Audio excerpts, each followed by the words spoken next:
Board of Education meeting. I see cards coming on up. Before we get started in earnest, if you'll all rise and join me in the Pledge of Allegiance, please. I pledge allegiance to the flag of the United States of America and to the republic for which it stands, one nation, under God, indivisible, with liberty and justice for all. All right, once again, welcome to our meeting tonight. We are joined by our Superintendent of Schools, Dr. R.J. Weber, and the Central Office Leadership Team right here in front, the best in the business, at least in my opinion. Good people. Welcome everyone in the public as well. We do have some comment cards, so I know folks are eager to make public comment, but we do have a few orders of business to get to first, starting with roll call. Our Secretary, Ms. Stewart, please. All right. President Wilson. I'm here. Vice President McIntyre. I'm here. Treasurer Campbell-Voitel. Here. Trustee Mazurek. Here. Trustee Meyer. Here. Trustee Prescott. Hi, everyone here. And Secretary Stewart. Here. Excellent. Thank you so much. That brings us to number 4 on our agenda, the adoption of our agenda. And I'll hand it over to our Vice President. Okay. Ms. McIntyre, please. Thank you. I'd like to bring forth motion 92 that the agenda be adopted as presented. Consent. All right, so I have, what's that? All right. So I have a motion properly presented by Ms. McIntyre and supported by Dr. Campbell-Voitel. Any discussion on our agenda before we adopt it? All those in favor? Aye. Any opposed? All right, the agenda passes. Thank you so much for that. Bringing us to our consent resolutions. Number 5, again, Ms. McIntyre, please. Okay. I'd like to bring forth motion 93 that the board accept the consent agenda items for approval as presented. This includes 5A, minutes of the April 9th, 2024 Board of Education meeting. Support. All right, so I have a motion properly presented again by Ms. McIntyre and supported by Ms. Prescott, I believe I heard. Any discussion on our consent resolutions? They consist of only our minutes. I had a chance to take a look. I was not here for those, but they look good to me. Other folks? All right, all those in favor? Aye. Aye. Any opposed? All right, the motion passes. Thank you for that. And that brings us to our communications. Ms. Stewart, please, our secretary. All right. We've received several emails to npsboe@northvilleschools.org, as well as several more that came through today. So we've gotten lots of those. Excellent. Any comments on our communications, anyone? All right. That brings us to number 7 on our agenda, our superintendent's report. Dr. Weber, please. Hey, thank you, President Wilson. There was a request from the board to have another presentation and discussion on something that we did present through the due diligence of Mr. Boffman around cell phones. And so Aaron is going to go ahead and take us through that, and then I believe a discussion afterward among the board on this. So thank you. So I'll be brief because this is a repeat for many of you, but I just wanted to walk through, since this is a public meeting for the public, just some of the pieces that we talked about at our committee of the whole meeting that was not recorded. As a result of the first committee of the whole meeting where we had this conversation, I was commissioned with going and having some conversation at the high school with our high school staff as well as some of our high school students. So I just want to go over that first, and then we'll talk a little bit about the K-8 piece, and then leave that for you all to have a discussion. At this point, this is just delivering information for you all to have that discussion, and then I brought some other information as part of your conversation. If there are questions that come up, I can certainly share those with you. So we did talk with the NHS staff, which included all of their department heads, as well as all of their administrative staff. There really were 3 outcomes from that meeting when talking with them at their school improvement team meeting. Number 1, that the teachers reported that they have practices in place at the high school that work, and that they do not feel it is necessary to make changes at the high school at this time, with the exception of a couple of health teachers who do not support the continued use of cell phones there. Our teachers talked about the different methodologies they use, which include some shoe racks and lockers and other things, baskets that they use to collect them when needed and provide kids access to them when needed. They manage them within the classrooms based on their policies that they've created, with expectations for kids to not use them when they're asked not to. They felt like it would make things worse for them. They reported that when they did police phones many years ago, that it became part of the fabric of the school, and it was a constant fight, constantly interrupting class and other things to tell kids to put them away or to take them or to send them to the office. And it became more distracting than managing it in a different way. And then lastly, they did indicate that the students use their phones a great deal as a communication tool for after-school clubs, jobs, sports, and other related events, and were concerned that not having access to them during the day could create problems for some of our older kids. I then met with the student principals cabinet. These are a group of 30 to 40 kids from the high school who've signed up to be part of Mr. Koski's cabinet as students. They represent a cross-section of 9th through 12th graders from all different areas, including our fine arts, academics, student government, and across the realm. They indicated a few things, as I don't think comes as a surprise. They certainly did not see this as a necessary thing for them. They felt that a cell phone ban would limit their ability to communicate regarding after school. And even I did clarify with them, this is not a conversation about a ban, it's a way for the day. They felt the same way. Regarding after school clubs, jobs, and sports, as the teachers shared, and they had last minute changes that happen every day for the things they do after school, including sports, clubs, and jobs that they get communicated with through their cell phone. They indicated that they often use their phones for time management, note-taking, other productive purposes. It's not always for non-productive things. Many of them manage their to-do lists and tasks and their homework in their phones using those apps. And the students felt strongly that they have to learn how to manage them now before they get to college. And so it was a better learning experience for them at the high school level to deal with this than it was to wait. And then lastly, they just shared overall that students feel the practices in place are working and teachers manage them as needed based on the class. For example, in a cooking class, they may not be out at all because they become distracting and it can become dangerous to be cooking with them around, where in other classes, it's part of the lesson that day or used for video, photography, or other specific apps. They also feel that students will always find a way. They indicated that students often keep old phones to give up if somebody takes their phone, so they have an old iPhone that the teacher doesn't know any different. In some cases, even stuffing a case with a fake phone so that it looks like one when they put it in the shoe pouch and other things. So they also indicated that their laptops are connected completely to their cell phones. So in all the same ways that problems a phone would create, the laptop will just become that new thing because all of their Instagram, Snapchat, all that's connected to their phone, and their phone has a cellular plan, which doesn't always work at the high school, but if you're near an outside window, you might get a cell signal. So that was the feedback from the students that they asked me to share. What I did also share that night is that just on coincidence, we didn't ask for this, but the county happened to be putting out a survey at the same time that asked Wayne County districts to identify if they were working on cell phone policies and what they were currently doing. And they shared with us the data from those school districts.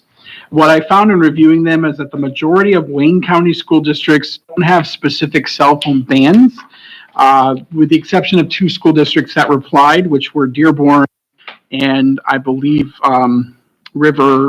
Riverview, maybe. I have to look at the specifics, but there were 2 Wayne County districts that did have a specific ban. Dearborn's is relatively new. Then there was some school districts that banned them at the K-8 level and some variation of a wait for the day versus ban. They were all over the place, but some variation of K-8 restriction, but not at the high school. That question was asked specifically on the survey. And then there were just a few school districts that banned them at the high school level. So that would have been those 2 that I talked about, Dearborn, and I think it's Trenton. Okay, thank you. Yep. I knew it was a downriver district. So that just happened to come out while we were having this conversation. So we added it to the information we have provided. So really, we just came down at the end of that COW meeting with a few recommendations, and I hasten to even call them recommendations. This is a conversation for the board to have. This is a discussion for you all to really take under. But I don't see any restriction or major impediment to a K-8 away for the day program in our conversations. This is mainly what already happens at the elementary level. They are not allowed. They are, for all intents and purposes, away for the day. I did look up their handbook. It is very clear that that is the expectation. What I will tell you is I had an interesting conversation with some elementary principals today, and I brought communication with me so I make sure I say this correctly. They are starting to see the watches become a real issue in elementary, however, because the cell phone is, even though it says electronic device, it doesn't say cell phone in their handbook. But what is happening is they're coming with watches that have cell plans on them. And so we had record of even a first grader texting a parent to bring them something to school. And they came to the office and told the secretary that their son texted them, and they brought it and dropped it off. So the watches are starting to become more of an issue. parents say, yeah, I don't give them a phone, but I gave them a watch because then I can track them. I know where they are. So that is something the elementary principals since our last conversation did share with me, which I had not been aware of prior to that. And you'll see in some of their newsletters, if you get them, they have mentioned smartwatches more often over the last year because we're seeing more and more of them come into the K-5 realm. So something to keep in mind. But other than that, generally, K-5, this is the policy, away for the day. It's in their handbook. At Meads Mill, if you read their policy, it is generally their policy, except that they do permit them in their handbook in the hallways. So it says in the Meads Mill handbook, cell phones are expected to be silenced and in your lockers during the school day. Students may check phones during passing time. The school day is 8:07 to 3:03. They must be silenced in your locker. A teacher may announce students can use cell phones in a BYOD. You may take your cell phone to class and use it only in that class, and then it must be returned to your locker. And then at Hillside, although it comes across differently, in all reality, it is very much the same thing. It says that electronic devices are allowed to students are allowed to bring and use them, but they are responsible for appropriate use as aligned in the Science Technology Agreement.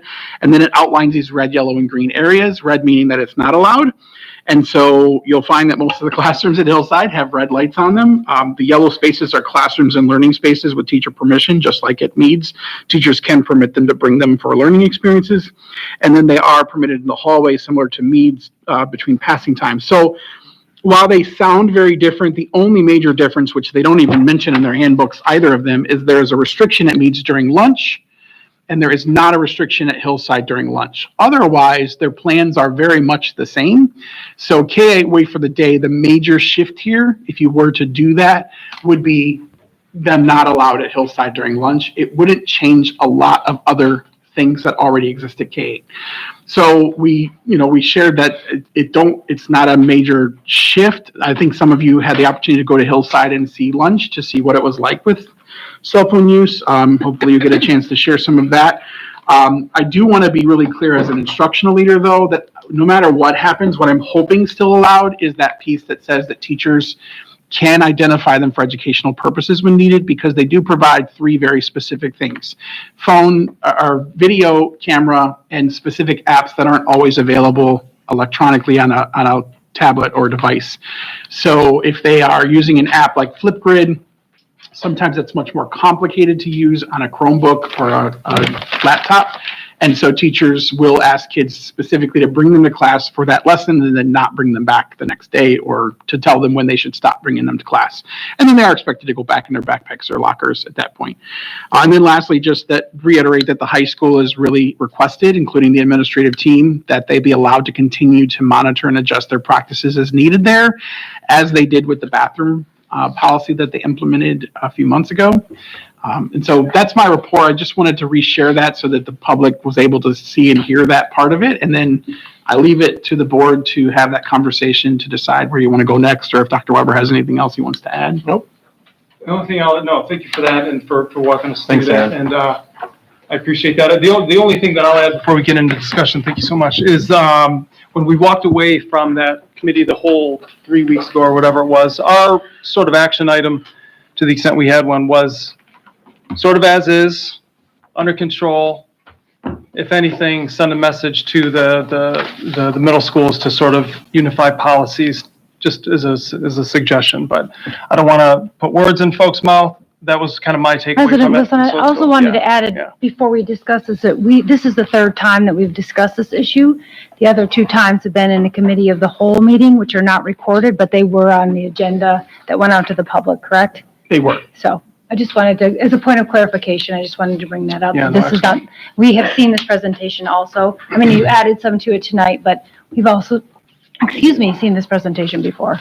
Yes. And I just want to clarify that what you described as what happened when we left the last committee of the whole was partly right. It wasn't that the 2 middle schools should come to a consensus right now.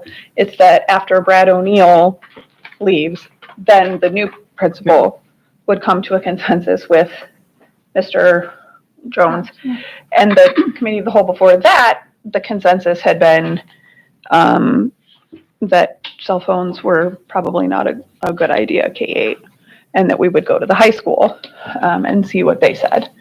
So I think that's a little bit more history and background. Yeah. I would just disagree with you a little bit on the first consensus on the committee of the whole. Yeah, it was you and everybody, and Miss Stewart wasn't there, and my sense was everybody else. So much so that Megan wrote it down, and I don't think anyone's here to accuse Megan of, slanting the minutes that you guys then changed. Well, no, I think that I was probably in a liminal zone to still considering both sides of the issue. I don't think I was at a hard stop on the decision at that initial meeting. Go ahead. I have a question regarding the ban. Is it an issue? Because would we consider what is happening at Meads a ban? Would it be? No, they call it away for the day. So is it possible that there's more districts or schools that have away for the days, but it's not listed as a ban? Because we're not, right, because we decided that this isn't considered a ban. So at the county, when I talk about that second level, you have people who have varying versions of that. Some use pouches, some just have them in lockers, some of them out of sight. Nobody actually, that I'm aware of, does not allow them to bring them to school.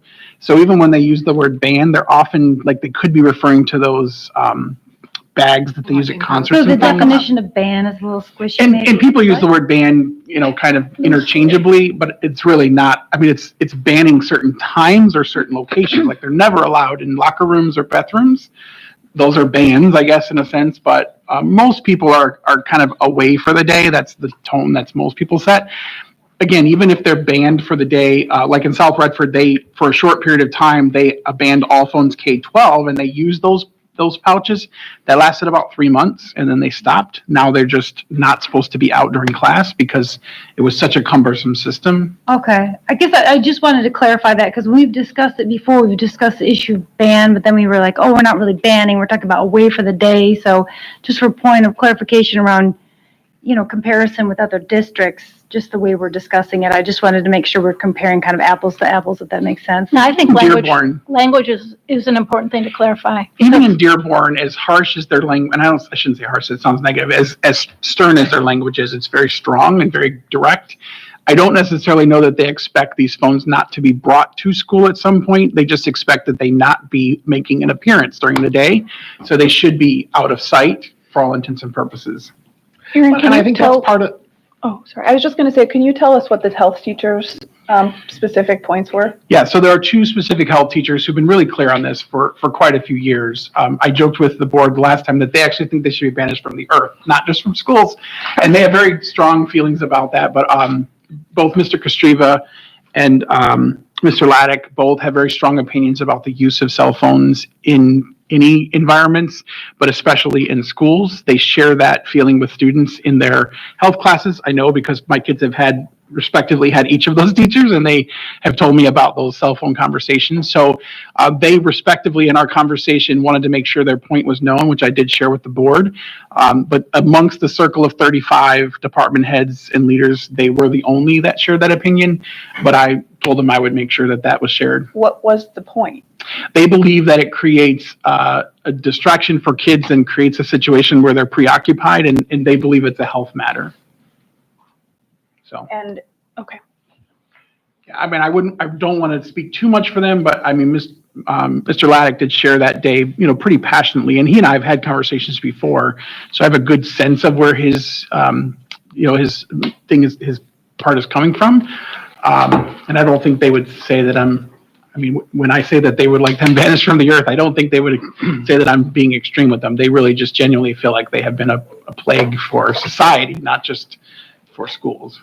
And we're talking smartphones, right? Like, I feel like we keep using the word cell phone versus smartphone. Well, I want to be really clear that it's not just cell phones or smartphones. I really think it has to be a conversation about electronic devices that are not Chromebooks or tablets, because what you're going to start seeing more and more is smart watches.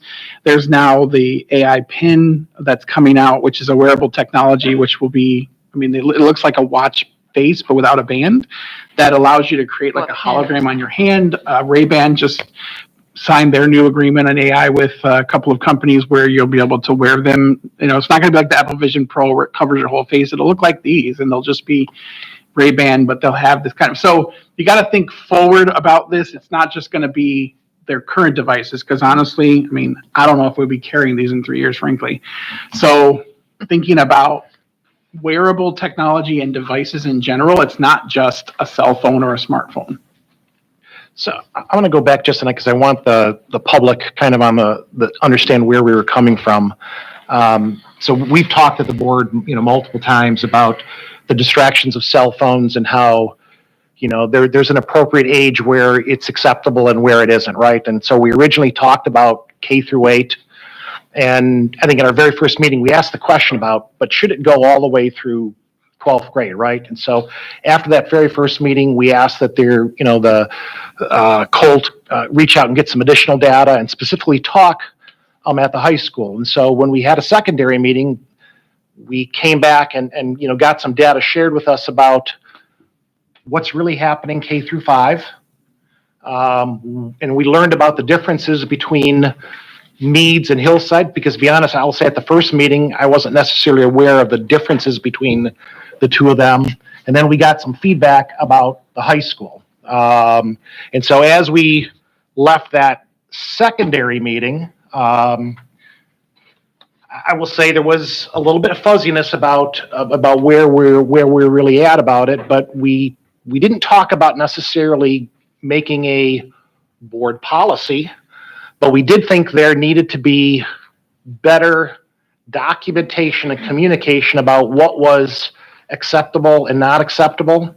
And that since we're already 99% or 90% through this year, we talked about doing something that would allow us to, over the summertime, work on it, get some very clear communication and roll it out before the beginning of next school year. And we never got to a point of, is it a policy? Maybe not. Is it a procedure? That's really not a board policy, but it's a procedure that we utilize. But we did talk about communicating in a clearer manner. And I specifically was focused on consistency between whatever we do. Let's make the two middle schools consistent.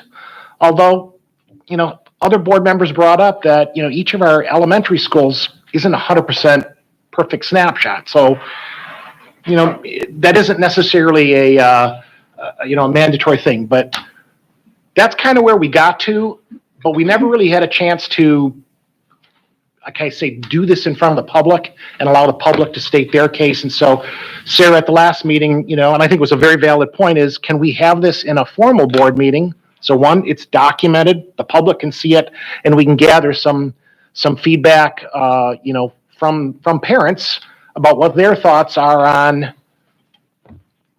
no electronics right now at K through 5, although it sounds like there needs to be some better communication about what that really means, because it's already being kind of fuzzy there. What do we really do at 6 through 8, and kind of the feedback about the high school, maybe not something that we really need to go after. And so that's kind of where we're at today. And I think it's valuable for us to know, from a public feedback, where your guys' heads at, so that we can, I'll say, fine tune it and be clearer or crisper about what our procedure is.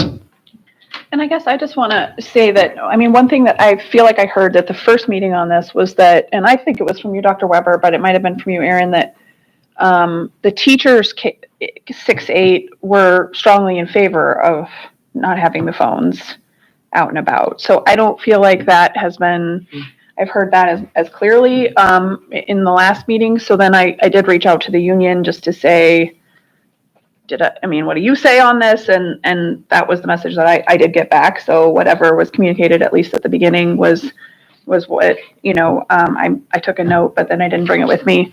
And then the other thing was, I have kids at Meads, and some of the dialogue had been like, really, it's not that much different between the two, because kids can earn the cell phone at Meads and can bring the cell phone out at lunch. So are we really talking about much of a difference? I'm not sure that's really clearly dispositive for me, because whatever they're doing at either school, we could change it one way, we could change it the other way, right? But I did want to just understand. So I did talk to Mr. I visited with Lisa at Hillside, which was really nice to see and do. But then I talked to Mr. O'Neill as well and got a lot of clarification on that I do think is a little bit different. And I want to make sure we're all talking with the same language. So what he shared with me is that maybe 2 or maybe 3 days a year by grade level, a grade may be awarded an electronics lunch. He's like, nobody can earn a phone. You can't turn in tickets or pride tickets for a phone. It's not a PBIS reward. It's like more of a by grade level. So that's why it amounts to 2 or maybe 3 a year. But he's like, the idea that this is not something, that this is something that, we have is not, just in case someone heard that, the way I think I heard it was like, they're kind of earning it and getting it at lunch anyway. It means that's not. And I didn't go to lunch at Meads. I only went to Hillside, but. I thought it was also interesting. I mean, public, so just reiterate one more time. When you send emails, we actually do read them. I think we got 14 or 15 that came in today. I think it was 17 pages and 14 of them were on the cell phone, right?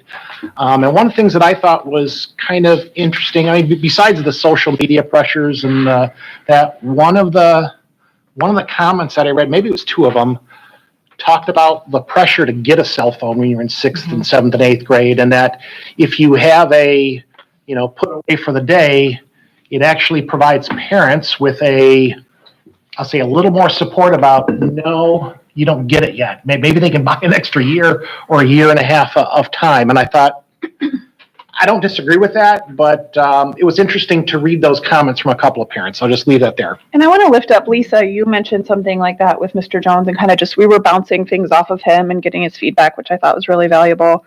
And you made that point. And then today we were talking about because the background of all this was mental health and well-being for kids. Yeah, that's where I wanted to jump in and say, right, the reason for this is, right, we know that our kids are in a mental health crisis, right? And how do we address that? What are the levers that we can pull? And so that's where some of this idea came from. And so we were talking today, and I'd be interested in hearing public feedback about, and I've kind of toyed with this verbally at meetings, but should the district be putting its thumb on the scale? Like, we can't tell parents what to do. We wouldn't tell parents what to do, but should we take the lead in saying, we endorse a wait till 8, or we endorse this is our suggestion. Here's a packet of information as to why. Would that be something that we can't control it? It's not, I mean, if you're a 6th grader and you bring it to school, we're not going to take it away, but maybe something that empowers parents to say, Susie and Johnny aren't getting their phone. Their parents signed a pledge of a wait for the, right. Maybe through creating the PTAs. some community norms and just conversation around, as we've learned more about smartphones with forward-facing cameras and how kids are, taking pictures of themselves or taking pictures of other people, or all of those ways that a smartphone is different than a watch or the AI button or whatever.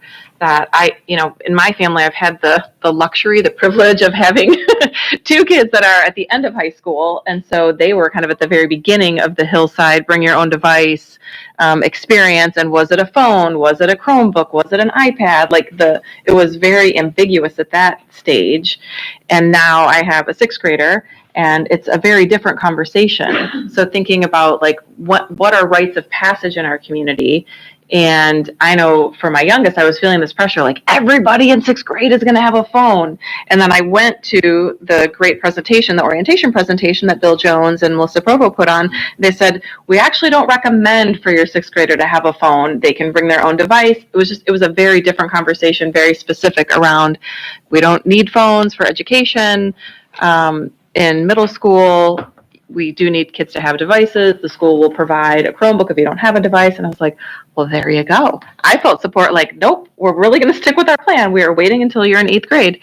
And that is that is our intention. That is what we were working towards. So thinking about that rite of passage piece, that can we as a district offer some additional support to families to say, we understand it's a big transition to 6th grade, and rest assured that we will help your family with that transition, and we can start easy just with a Chromebook, and it's available at the school if you don't want to go buy a MacBook Air that your kid will then, need a second one when they go to college. That was another question that I had, because I know at the high school, when you got feedback from the students, they said, well, we can just go do it on a laptop, because in the high school, I think the majority of the students bring their own computers as well. Yeah. Is that true in the middle school? What percentage of the kids would you say brings their own I devices? appreciate you bringing that up. I was actually going to have to jump in. So this relatively new, 2 years ago, we did a pilot with the high school where we did one-to-one on demand. So we asked parents to send them with a device. If they did not have one, we let them check one out for a year. We roughly have around 80% of our high school students who bring their own device every day. So we checked out maybe 300 last year. We only checked out 200 this year out of 2,500 kids. So the majority of our kids are bringing their own device to the high school.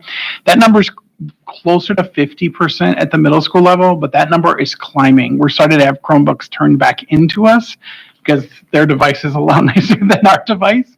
But that was an issue 2 years ago because we did not have one-to-one devices. And so by doing this at the middle school on demand, every kid who needs a device has one with them at all times. So you no longer have to have a cell phone to have a device.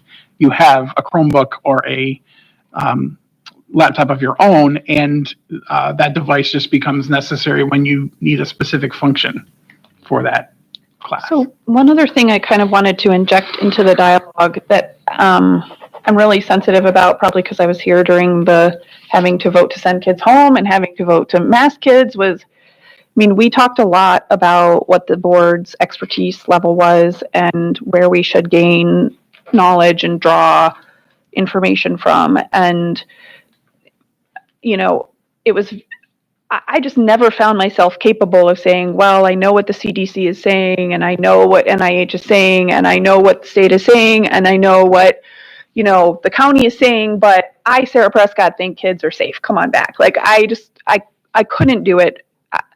And I went back to all of those sources. I went to the American Academy of Pediatrics this weekend. I went to the AMA. I went to the American Psychological Association. I went to the NIH site. I went to the CDC site. I'm probably missing a couple. And I've sent graphs around, and this piece about mental health and well-being is universally documented and warned about. The Surgeon General.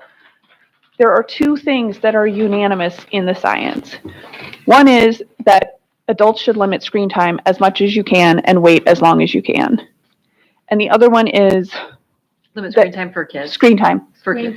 Screen time. Yes. Okay. So So that's everything. Period. Yeah, and these institutions, as you can imagine, they're not saying like we don't think computers are real, or that kids, you don't need to care about digital citizenship, or, you know, we live in La La Land and you can turn them all off. Like, they're like admitting that, okay, some screen time is necessary. High value screen time is valuable. Like, they say very measured and the kinds of things you would expect scientists to say. But what they say in general is limit screen time as much as you can. And when screens are on, kids need to be supervised. And I did not really think that hard about how kids with the internet on their phone in 6th grade can literally access every single thing on the internet. They can't through their computers if they're using the school's Wi-Fi, but on their cell phones, they can get everything. And so we're not supervising them. And I think you all know where I am on this. I think we have a duty to encourage that kiddo who might need a break and might need somewhere to escape to turn to a book instead of a cell phone. But I just think the science piece, I don't know how anyone could get around childhood well-being and the studies that show girls are disproportionately affected from ages 11 to 13 or 14, depression and anxiety, obesity, attention deficit, like, it's all there in the science. And we may not be able to control a huge aspect of this, but we have a responsibility to control the part we can. I think it goes together with something I shared with the board a couple weeks ago. We were talking about books and how there was a study done on 10 through 12-year-olds, or 10 through 13. I can't remember the exact piece, but it was about deep learning versus shallow learning, and that learning from a screen is considered shallow learning, and people don't take it as much. That reading a physical book with texture and flipping pages is more engaging than reading the same material from a screen, right? And I think that ties in with that concept of, there is value in having high touch or high value usage, but limiting screen time and going to conventional methods actually probably does a better job of building the mind and building deep learning versus what they call the shallow learning just from a flat screen and that. And so different subjects, but I think they tie together here in a way that if we as a board can help, I think we should. The question just is defining exactly what it is and figuring out how to communicate it in a very coherent and precise manner. And, honestly, Sarah, good point, or Lisa, whoever mentioned it about well, we may not control. We could certainly make a recommendation at a board level that says this is what the board believes is a good practice, and we would urge our parents to follow these guidelines. Well, Yeah, and I feel think that, I was just going to say, I think that we have some traction in terms of the book studies that we're running in our schools and the speakers that we have present during parent camp, and then we're sending multiple layers of messages to help parents make good decisions, because I think in the end, while we're all committed to the impact on the academic opportunities for our kids, that's driving all of this concern as well as mental health, but also that we are doing this in partnership with the families and the parents in this district. So out of great, deep respect for the kinds of decisions that parents make in tandem with their kids, and I know there's no cell phone decisions made in families. We heard from some families that say, I just don't allow my child to take their cell phone to school, stays at home. So, there are all kinds of really proactive ways that parents are partnering with the district and the school, teachers in the school to address concerns. But it is about academics. So what goes through my mind is, after we've done this kind of surveillance of what is the policy at the elementary school, I did the same thing. I read everybody's student handbook and, came out with the same conclusion that you just provided us, Erin. So, it really does it has directed our attention to what's going on at the middle school. And we are looking at some slight differences, but frankly, when I visited on Friday, Mr. Jones was really quite clear that he says more than 95% of our classrooms have the red light. There is no cell phone out or audible in those classrooms, and the teachers feel that they're operational. Now, I didn't hear any feedback, but those of you who have feedback, I'll listen carefully to that from the teachers in terms of supporting the rules. What I also heard, just want to share, Mr. Jones said, 95% of Northville kids are rule adherent. They follow the rules. There are about 5% in his school, and maybe he was talking beyond his school, but we were talking about Hillside. 5% of kids are going to test the limits. And he said, we have very well-defined consequences for the testing of the limit. If there's a phone violation, the student in the phone goes straight down to the office, and the phone stays in the office until the kid picks it up at the end of the school day on violation number 1. He says, and I have those. Usually, that's all it takes. If we have the minority of those first-time kids that have a second mistake, they bring it down and the parents come and get the phone at the end of the day. That is a very uncomfortable thing, not only for the kid, but the parent. Gets everybody's attention. He said maybe ever, I've only had 4 that have gotten to the 3rd mistake. 4 students ever. So he says it's very unusual because of the consequences and the scaling up. And he says, kids are paying attention, and the consequences are working. I'll listen to what you know and heard from teachers, if those of you have heard that. He didn't communicate. I asked him specifically, how are the teachers doing with the enforcement, and he said that was not a problem with the red, yellow, and green. So, but that's all I'll say, because I don't want to, hijack the conversation and everybody's putting in. I had some I can say at the appropriate time what I observed when I went to watch 6th and 7th grade lunch, but I'll hold that until we get on that topic. I would add that those are the exact same consequences that means for the exact same, they're outlined in Mead's handbook. They're not outlined in NHS and Hillside, but it's the first time it's taken office, student has to pick it up, second time parent has to pick it up, third time parents pick it up, and a detention. So it does escalate. Yeah, I think it's the trigger of what is a violation. Right, what causes a violation to begin with. You know, the kids at Hillside are walking through, at least what I saw is a lot of them had the phone in their hand. Yeah, this was a classroom violation. And they were walking to lunch, right? Yeah, because that's a different. Right, because it's allowed. There's nothing. Yeah. Oh, go ahead, yeah. I have seen Hillside Lunch lots of times, since both of my kids have been through Hillside and are at Hillside, and I've spent a lot of time in Hillside.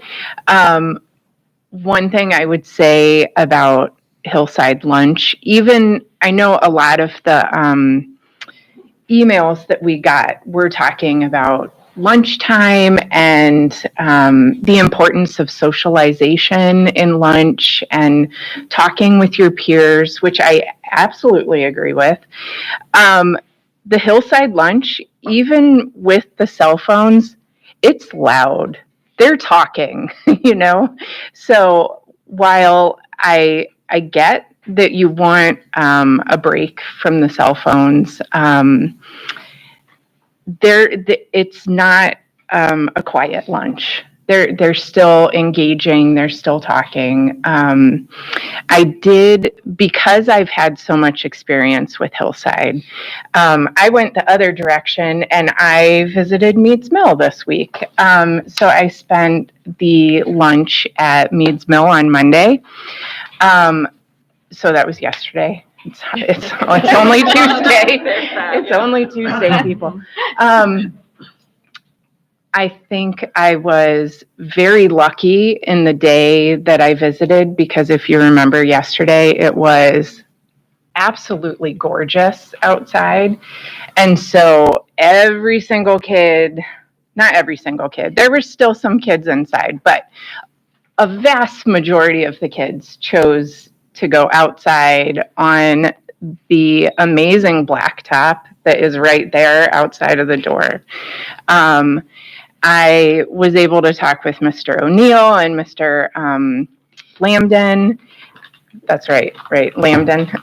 And then I talked with the lunch and recess monitor, Ming, and I got to meet Detective or Officer McFadden. So I got to spend some time talking to him too. It was, obviously, there were no cell phones in the Meads Mill lunch. So there is a very clear difference there. I do think, though, that by saying that, well, Hillside lets them have cell phones and so they're not engaging with each other, I think that's not true. They are engaging. It might not look the same all the time, but they are engaging with each other. And so there is that social aspect at lunch at Hillside also. So I want to make, I do want to make that clear, that it's not like phone zombies at Hillside, because they also don't have their cell phones in class, you know? And so I think one thing that I like about Hillside is by having the cell phones away in classrooms, which I think is important. I don't think any of us are like, yeah, give them their cell phones in class. I think that one is something that we can all absolutely agree on. I do think that, you know, if they're observing the rules, that I kind of am okay with, it's a break time. It's lunch, it's a break. And I would be okay with continuing to allow cell phones at lunch, as long as there's, the understanding that when you break those rules, there's the consequences, I was pleasantly surprised to go to Hillside, right, and to see that the kids have the choice, right? There were not that many kids really that were sitting around tables, especially 6th and 7th grade, sitting around tables, sharing, looking at whatever, the same thing together, playing a game together. There were some kids that having known them through the community that maybe struggle with social skills, that it made sense that those kids would be sitting next to each other, like playing a game, and maybe they weren't the kid that wanted to go outside. I appreciated that Mr. Jones was pretty specific that 6th and 7th graders have to go outside. They have 15 minutes that they have to be outside because the next grade comes in, and so therefore there isn't room to have that overlapping time. So that part really stood out to me as, okay, like I've started to feel like, okay, maybe this isn't such a huge difference. The one thing that I keep going back to, though, is that we know that we are all tethered to our phones, right? And so how do we delay that as kids are, as their brains are forming, and we want them to learn how to interact with each other. Yes, we interact ourselves with each other through cell phones or smartphones, but how do we delay that so that we have fewer opportunities for kids to take an inappropriate picture that then they distribute over lunch, or they're looking at a video that if a grown-up was watching, they would be stopped, right? That happened to look over my shoulder with some kids that were reading something, and I'm not really sure that they would have kept their screen on that tab if I would have sat down to say, I'd love to hear what you're reading. Tell me about what you're learning. That I'm not, kids are kids, right? That they find those opportunities where they, are sneaky kind of, which we know they will also be sneaky with cell phones at times. So I'm not going into this thinking that we are going to solve this challenge. But I don't know. I have mixed feelings about it. I know the data around mental health, and I know that when it starts in middle school, that, there's addiction problems that can happen with cell phones.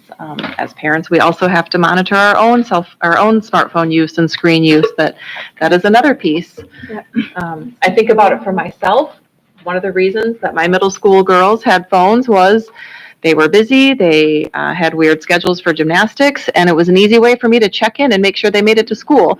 And sometimes I lacked a filter and was like, okay, and did you get there on time, and did you take a snack, and did you do this? They don't need me interrupting them in their school day.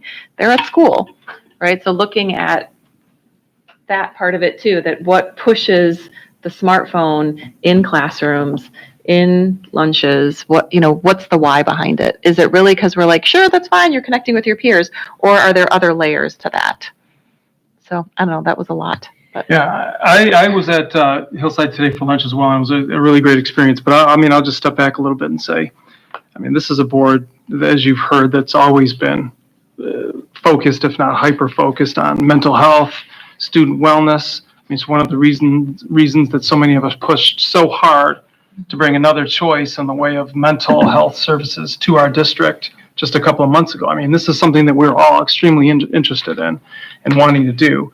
And limiting screen time, I think we all can agree, that is something that we should be doing. I find myself on my phone all the time, and I totally understand that. I think, Jim, you asked the question, how do you do this? And I kind of look at K-5, I feel like it's being handled. As far as I can tell, policies are no phones in the classroom, right? It's all the way for the day, whatever you call it. There's some leakage in from watches and that sort of thing. At the high school, there's no recommendation. There's no way that we could implement any sort of policy cell away for the day at the high school. I think, at least based on the recommendation. That leaves us with middle school, and I kind of, after my visit and hearing, some of the feedback from the principals there and the building leaders and the policies in place, I feel like they have a pretty good handle on it. My experience today was lunch. I was there for about an hour and a half. It was, 1 or 2 passing times. sixth grade going to lunch, spending half an hour or whatever it was there. The kids, it was loud. There was a band playing. There were kids doing all sorts. It was very loud. Mr. Jones and I kind of observed from afar. I actually didn't see any cell phones. I saw more laptops. I saw more kids on laptops, which was sort of surprising to me. There were kids along the edges who might have had their phones, and a lot of times they were sort of playing together. But it was loud and they were engaging, and then we walked with them out onto the plateau, and I was honestly encouraged to see something like half a dozen to a dozen different soccer and football games going on. Very few kids around the periphery, sort of, on their phones doing their own thing. So I was really actually heartened to see that. I thought I'd see cell phones everywhere. In passing time, I literally only saw one student with a phone sort of in front of their face, walking. So I kind of come down to, in a ban or a district-wide policy is just not ringing true with me or right with me right now, when it seems like we're doing it and the buildings sort of have it handled. And so the question is, though, what can we do more, whether it's messaging, policies? In my mind, something short of a ban or a sell away for the day policy. What is it that we can do to kind of spread whatever message or wording that we want to put around it? That's kind of how I come down on it. Can I wanted to ask Ms. Peck, as our policy and procedure guru over here, what do we have, and what are some options that are available? So after the committee of the whole, the team asked me to kind of look a little bit further into that. So I looked at our policy book, our guidebook that has various policies that we may or may not have. And they do have, our Miller-Johnson book has a sample personal electronic device policy. And what that is, it's a policy that's agreed, that the board puts into place. We use policy a little interchangeably. The information in the student handbooks are not policies; those are just regulations and rules that you have to follow at the school. And they all have something in their handbooks, as Mr. Bothman identified. But the board policy, the generic one that Miller-Johnson provided, is definitely a broad-based template.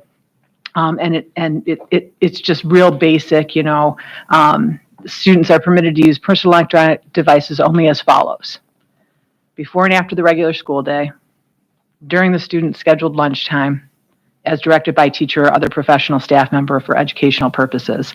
So there's a little bit more information around that, but that's their general template. Every district is going to look at that and identify what is right for them. Yeah, so I was going to say, we could edit it Absolutely. to our. This is your starting as point. we decide. I don't understand. We all can agree we should be limiting screen time. We're already doing it K through 5, so we don't need to say any more about that. We can't do it 9 through 12. That just wouldn't be possible. I don't know why we couldn't, but let's assume for now we can't, because the administration doesn't suggest we do. And then we all can agree we should be limiting screen time, but Lindsay, to your point, like, the kids I only saw some kids doing it. Well, maybe it's a Rorschach test. I saw, Lisa and I were talking, we talked about 20-ish%, 30-ish%, 10%. I mean, you can't count them. They're not sitting still every one of them to get a denominator, but people were definitely on their cell phones. Well, we saw 8th grade too, so it seemed like there was. And it was the beautiful sunny day. Yeah. It was the beautiful sunny day. I guess it's not persuasive to me to say the kids are policing themselves well enough with the principal's help. Therefore, we don't need to care about or do anything different. When we all agree we should be limiting screen time, and when we know that they could be accessing literally xxx.com on our property during school, and we don't know about it because we can't limit that. Like, we don't have them limit themselves on or on other things. So that's why it's just, I mean, I understand that it may only be an issue. I agree with you. It's loud. It's not a zombie room for sure. And I was happy about that. I really was, that it was, it was 20% or 25% or something like that. For sure. You're right about that. But the fact that more kids aren't, I guess maybe my concern is with the 20% of kids who aren't playing football and soccer. Well, and the kids that don't have a smartphone that can access these things, that are sitting next to a friend who does have a smartphone, right? And they haven't had exposure to various different things before, and their friend is like, hey, check out this video or this game. And then the kid comes home and says, I need to watch this video. I need to watch this game. Like, yeah, I appreciated my 9-year-old talking about the pornography he had seen at school. That was great. That was a good moment. I guess just to respond, I mean, when I say limiting screen time, these kids are already, I heard the stat, 95% of the classrooms have a red light, and they're already limited there. You're concerned about at lunch, 10 to 20% of the kids seem to have their cell phone. I mean, I just feel like they're pretty limited already, and I don't want to put words in folks' mouths, but what I heard from the building leaders and folks that I talked with was, they have very few times of unstructured time to do something that they want to do that might bring them a little joy. And I just am seeing that we're going to ban that. We feel strongly. I mean, I see you. I do. I feel really strongly. It does bug me, because it's like, you're right. It's only lunch and passing time. Yeah. The way I would say that is, what we're debating right now is the 100% of the day that is unstructured and open for them to play, pray, sleep, walk outside, see the sun, play with a ball, sketch, read a book. The 100% of that time, we're like, here, you can have a phone. So you can say it as is just a little part of the day, and why are we really worried about it? But I see it as the only unstructured time for them to be together. That's why I'm like kind of, and I know I'm stressed about it, but just from a process standpoint, and I think this is a great discussion, right? I think we're kind of in agreement on K through 5. Probably based on what Aaron says, we could probably do a better job of strengthening the idea of no electronics at K through 5 and do a better job of communicating it, right? I think where we're kind of going back and forth is on 6 through 8, and really at the end of the day, it's the lunch hour, right, kind of thing. And I honestly, I will tell you this, I came into it in today's meeting kind of thinking more like Lindsay's side, like, it's lunchtime, give them some freedom. But as we talked about it more, I think I've swayed myself more to where Sarah's at the moment, right? And I don't want to make a decision right now. I'd actually like to figure out can we put a pin in our conversation? I'd like to get to public comment and hear what parents think, and then maybe we can come back to something on it if we could do that. Because I think we can talk amongst ourselves, but I do want to hear what parents have to say. I think they may help us decide how we handle that unique or the differences at 6 through 8. I'd like to hear their feedback. I did. So something that you said, I had a note on here, the process, right? And I love that we're having this discussion, and I think it's super important that we get parent involvement, because we've talked to a lot of the stakeholders, but what the people we haven't, other than the emails, the people we haven't heard from are the parents, right? We've had a lot of emails. Obviously, we're all in the community, so I've had a lot of conversations. But I do think it's important that we also focus on what the process of this would be. And really, if we're talking about a policy or a procedure, it would go HR policy subcommittee first, wouldn't it? Well, we could, as a board, could determine to take it to HR policy subcommittee. And we could make that directive, couldn't we? I mean, it doesn't have to come from the committee itself. no, I agree. So we could say, okay, we have some sort of consensus, and then it would go to subcommittee and to actually draft something. Because it's not like we can vote on an idea, right? We would Yeah. have to have something.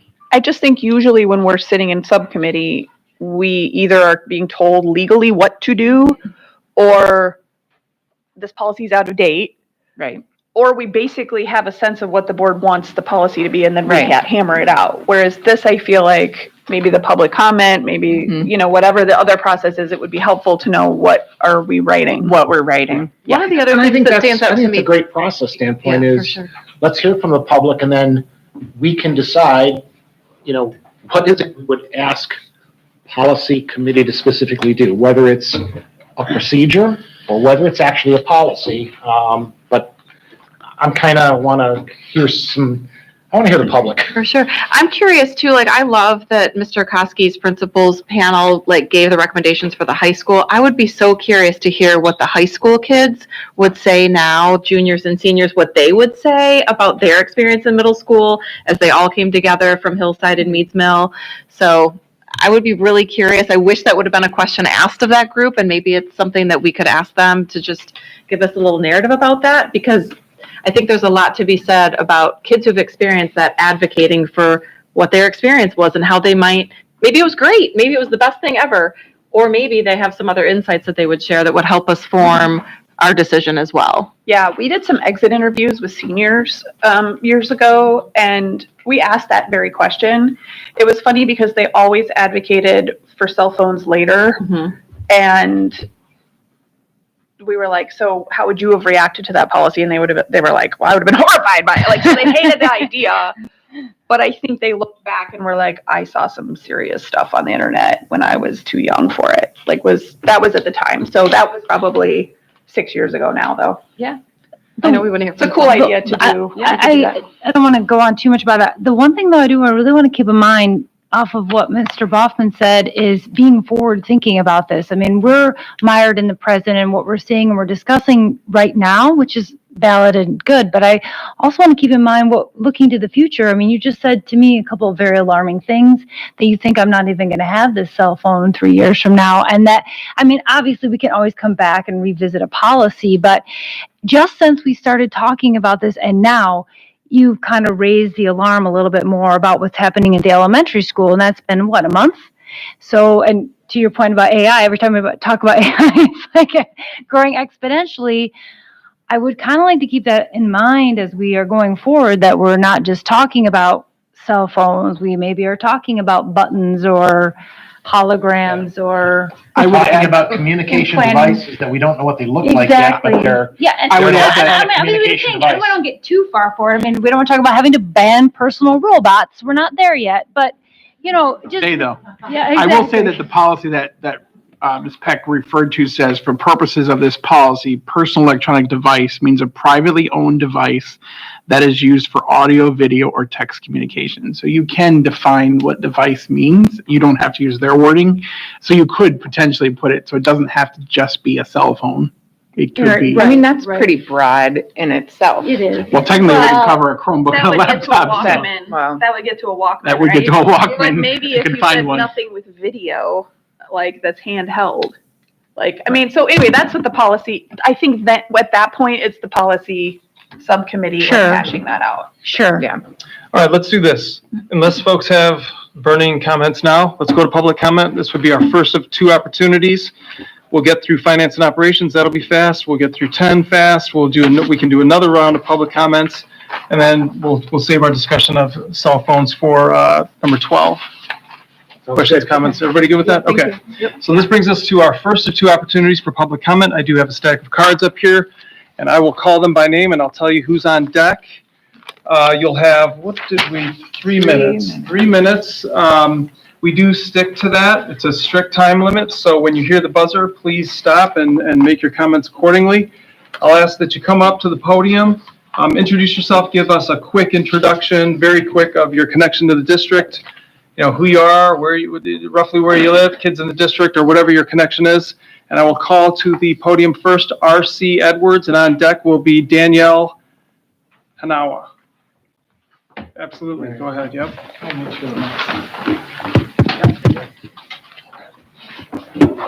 Thank you. Just have to start my timer on my cell phone. We got it. My name's R.C. Edwards. I live at 996 Elmsmere. We have 2 children at Moraine, 2nd and 5th graders. I'm here to support the ban for the day, or away for the day. I was at the presentation last week at the high school for our 5th grader transitioning to 6th grade. There was really good information there, as well as I received an email that was referencing Jonathan Haidt's book, The Anxious Generation. I haven't read it yet. I've read multiple other books from him. Recently completing a master's degree, we had him as a guest lecturer as he was preparing this book regarding the health teachers and some of the data. Through his research, he's a social scientist, PhD, he's at NYU, he's estimating, or the data he's finding is 20 to 25% of children arriving on college campus have anxiety or depression. And this number is up massively from 20 years ago, Generation X, the things they're doing, or more importantly, the things they're not doing because of the time they're spending on screens, the time they're spending on social media. So I would agree, if there's an opportunity to limit some of that in these spaces, that could be a good thing for health. I think it's interesting. I would caution against polling high schoolers about the appropriateness of them having cell phones at the high school, especially since these are the items and the applications on these cell phones are what are correlated. I don't know that anyone's saying it's causative specifically, because there's lots of other things going on in children's lives, but these are the things that are correlated to them arriving on campus unprepared for independent life with anxiety and depression. I really enjoyed hearing about superficial and deep learning from Mr. Mazurek. I hadn't read any papers on that, but I thought that was really interesting. And it Wall made Street me Journal about a month ago. say it again. I said Wall Street Journal about a Wall month Street ago. Journal. You can find it. Ms. Stewart, you were talking about the noise. That's great. I also wonder about superficial socialization in an area where there's cell phones versus deep socialization. Those are not real terms, but I'm just thinking of it from Mr. Mazurek. Perhaps when cell phones are away, there's a deeper type of socialization that's occurring. And to the last comment in my last 10 seconds, let's not think about how the high schoolers are interacting with these devices now and how it's impacting them now. Think about my 5th grader when he gets to high school, how much better or worse could it be based on what we choose to do. Thank you, guys. Thank you. All right, as promised, Ms. Hanawa, and on deck we have Sarah Donyard. Duyard, my apologies. Do I officially wait for that? No, just go start it. She'll kick it off. Oh, sorry. I wasn't sure. My name is Danielle Hanawa. I'm a Northville resident. My 2 of 4 go to Moraine currently. My children range from ages 7 to 6 months old. I chose to speak today because I'm concerned. My oldest is in 2nd grade, still 4 years away from entering middle school, yet every parent here can understand when I say it'll be a blink of an eye before he's there. Before he even enters middle school, my husband and I are going to have to explain to him why he's not going to be allowed to have a smartphone. We're going to have to explain to him he can't have free access to his iPad, or why we think he shouldn't have social media accounts. And I know I'm not alone here. And so I stand to argue my case to you all. I know other parents are going to touch on research or their responsibilities, but I'm here talking to you, our Board of Ed, members who sit up there because of elections that many of parents and citizens in this room probably participated in. I'm not going to touch on research. I'm not an expert. B, the research and science I think speaks for itself. I'm focusing solely on what I, as a parent and a voter, expect from you. I would like to assume that you chose to run for the position because you want to make Northville Public Schools a better place for our community. I'd like to assume you care deeply about our children, their development, their public safety, and their mental health. I would also like to assume you're in a position because you understand that you were voted into these positions to help make the difficult decisions, not to pass it off to the principals and teachers who already work tirelessly every single day to better the minds of our youth. I disagree with the statement made at the last Board of Ed meeting that principals should have the ability to work together. Meads Mill's getting a new principal. Policies are going to change when new people are in those positions.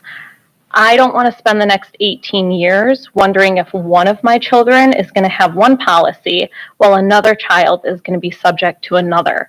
As a parent, I want to be confident that my school district has my children's development, physical safety, and mental health at the forefront of their policies, K through 12.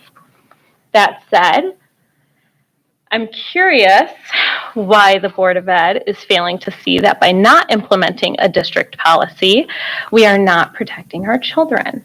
I'm curious why the board was animated and ready to support the University of Michigan's medical clinic in support of mental health, but failed to create policies that would support the very same issue. I'll be honest, it makes me question the motives behind the clinic at this point. I want us to remain at the forefront of education, and I think we need to focus on our kids and what's best for them as the adults. Thank you. Thank you. Thank you. Ms. Duyard. On deck, Ron Frazier.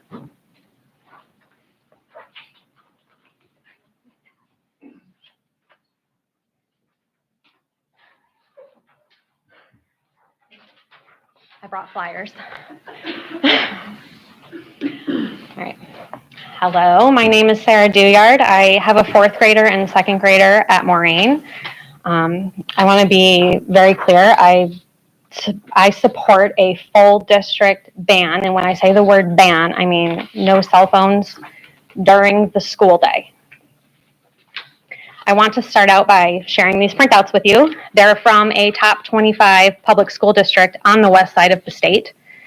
Their school board enacted a policy to ban cell phones during the school day at every school in their district, starting with the 2019-2020 school year. Phones can be stored in student lockers and must be off during the school day. There are phones in every classroom that have the ability to make outgoing calls should the need arise.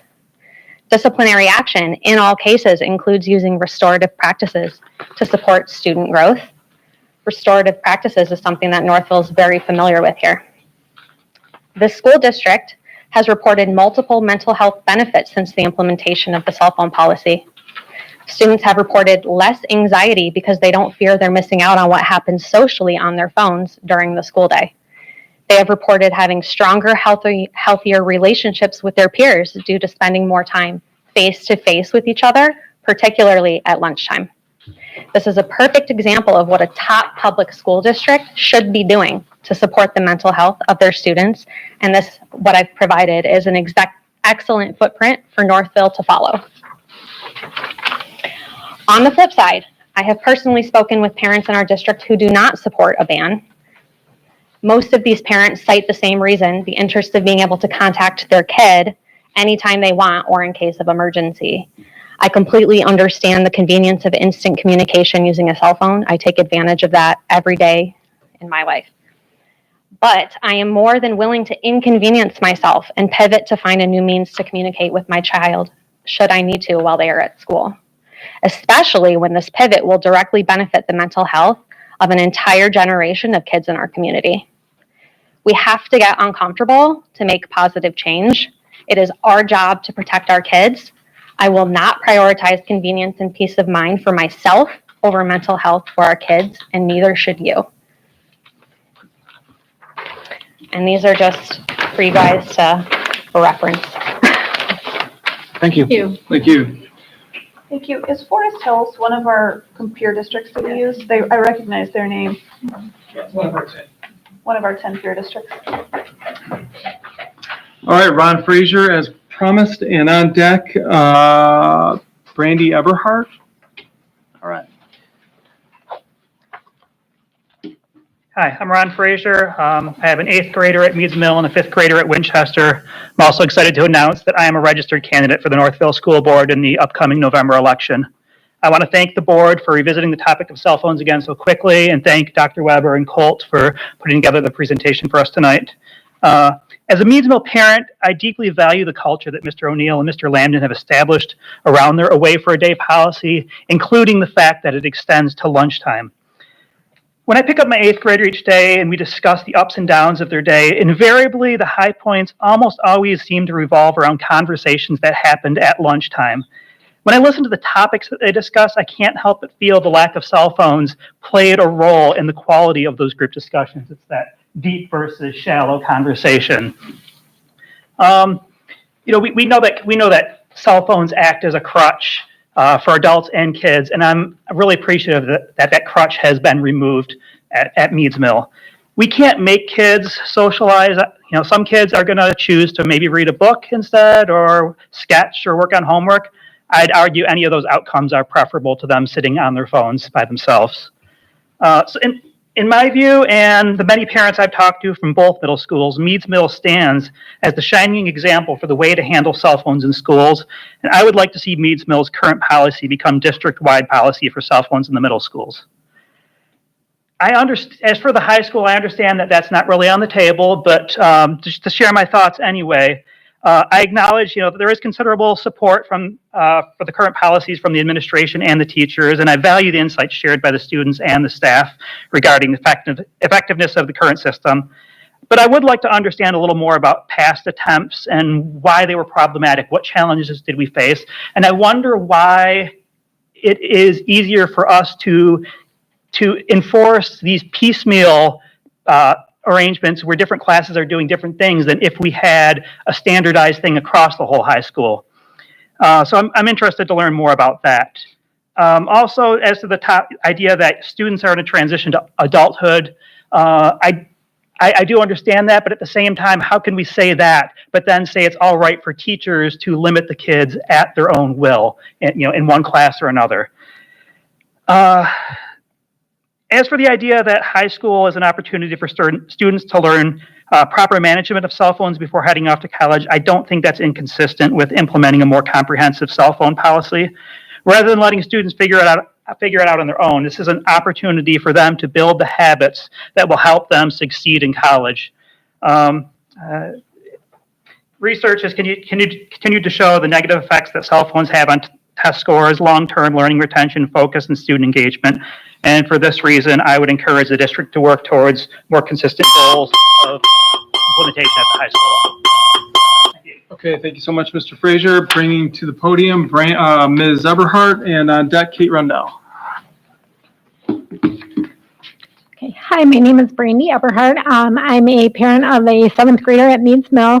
I'm also a family practice physician who sees 50% kids K through, well, actually newborn through 18, and quite a bit of those are adolescents. My undergraduate degree is in psychology, and so I deal with a lot of mental health of adolescents. And what I can say is I'm proposing to maintain the current Meads Mill policy of away for the day and agree with making that district-wide between Hillside and Meads Mill.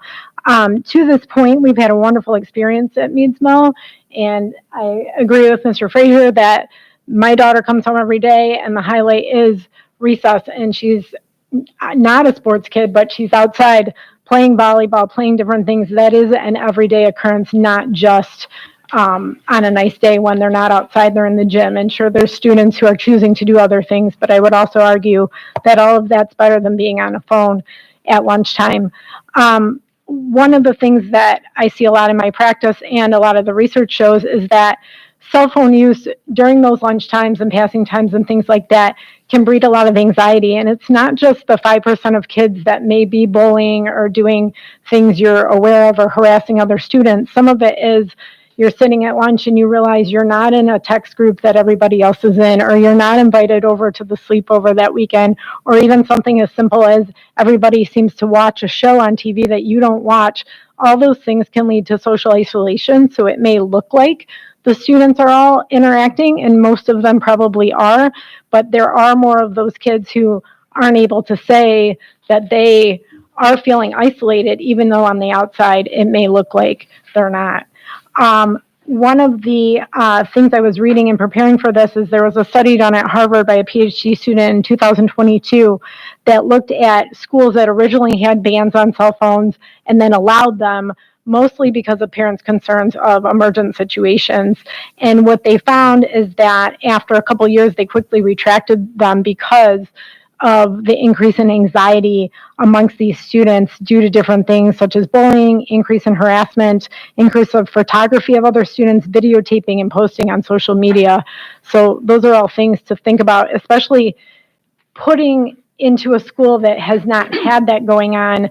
So now you have 8th graders coming in where they had 2 years where this was not the case, and then it's kind of like a free-for-all all of a sudden. I know there's rules and everything, but it's very difficult to expect teachers and administrators to try and police the kids when, you know, again, most of them aren't trying to do something wrong, but sometimes that happens innately.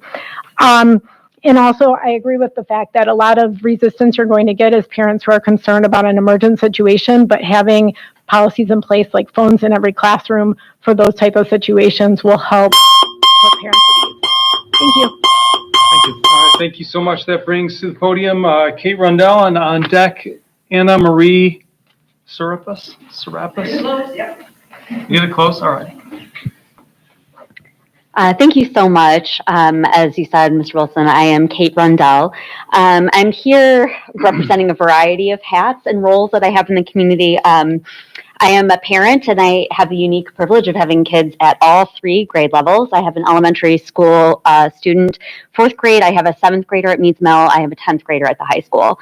My prior career was working for the state and local health department, so I'm sort of uniquely connected to and educated on national public health issues. I'm also the president of the Silver Springs Elementary PTA, and so I kind of represent that parent voice because this is a topic of conversation among our PTAs, as you know, and it was highly praised. It was organized, an entire seminar on social media for the 5th graders because the district PTAs at the elementary level recognize that social media and cell phone use is a huge issue for kids at this age. So again, the PTA serves as a unique role in terms of the advocacy on this topic. In addition to that, I have a degree in interpersonal communication. So this concept of deep social connection is something that I'm well studied on and is incredibly important to me. So that's all of my sort of my background and why I feel like it's so important to talk to you about this today. I believe that Meads Mill has it right with how they have structured their away for the day policy. Of course, middle school students' schedules are changing, and should they be able to text a parent in the middle of the day during a quick passing time? Or we've got girls who are newly menstruating and having health issue, questions during the day where a quick text to a parent at their locker is absolutely appropriate. My concern is the lunchroom. I think that our cafeteria and our lunchroom should be a sacred and safe place for students where we protect them specifically against seeing the expanse of what's on the internet. We cannot protect them from the content that they might be exposed to at lunch. But the biggest thing for me is we have evidence of it occurring where kids are photographing other kids at lunch and sharing those photographs in a text chat, on Snapchat, in social media. We know that fat shaming has occurred. We know that bullying has occurred. We know that taking a picture of a kid in an embarrassing situation with food on their face has occurred. The cafeteria should be a safe place where kids are not concerned about being photographed and having it be shared. I just think that I do agree with you, Mr. Wilson, deeply that we want to choose our battles, and at lunch we want to let the kids have the freedom to relax and have a mental break. But I would extend that mental break to having the privilege of safety and feeling a break from the risk of being photographed at lunch.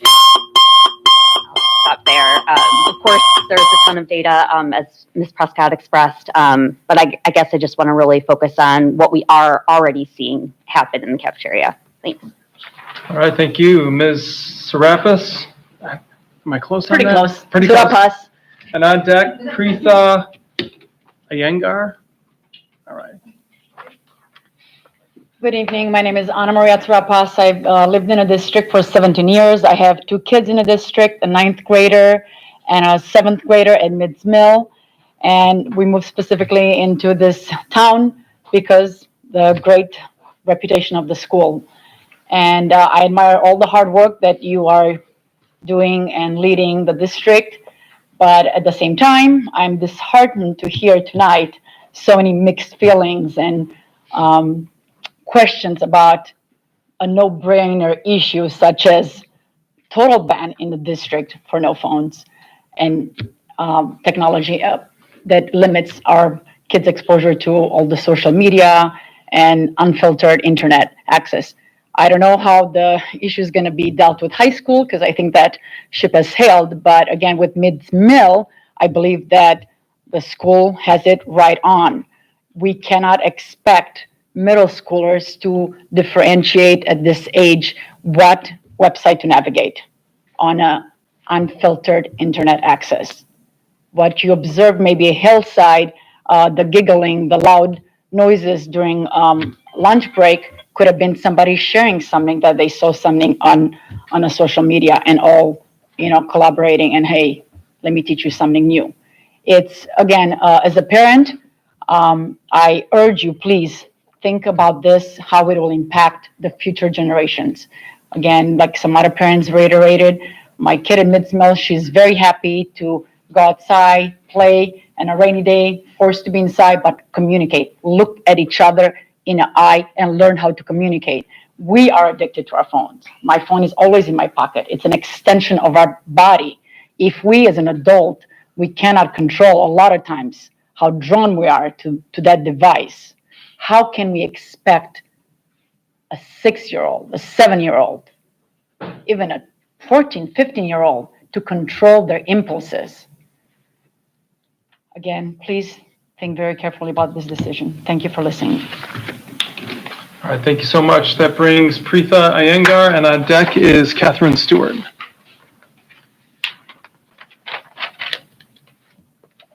I left my pen. Like, come on up. Hi, how are you? I'm Preetha Iyengar. I am a Northville resident. I have 2 children at Ammerman Elementary in 2nd grade and kindergarten, so they have a while to go. But I'm a pediatrician in the community as well. I'm here to support, again, both like in general, just having a district-wide policy on cell phones and then the away for the day policy in itself. I think people have brought up a lot, like there is a lot of data to support this that we're all familiar with. I think a couple of things, I just want to echo what someone said about privacy. I think that there are a lot of privacy concerns that we have with cell phones, like older kids particularly express a lot of concern and anxiety that they are being photographed without their consent. They're being video recorded without consent. And those things can lead to mental health issues, anxiety, bullying. The other thing is just for any age, like even in the high school, like they're still kids. Like they might look older to me, but these are all kids who still need to learn a lot about how to function in the real world. And there are also studies that have shown that having cell phones during lunchtime and during recess times, like kids kind of zone out and go to their phone, and instead of like actually learning social skills and learning how to like self-regulate. So yeah, they need a break, but I think we all know that like using your phone is not an actual appropriate way to like regulate your emotions. And these are things that kids need to learn. And I do think it's important that we look at it for the entire spectrum from K through 12. I'm not sure, and maybe I missed something, that if there has already been a policy decision made for high school, but I think that we should look at these things broken down by the different grade groups, by the elementary, middle school, and high school. And I think that we can play a particularly important role for high school students. I think it's quite easy for elementary school to say no cell phones.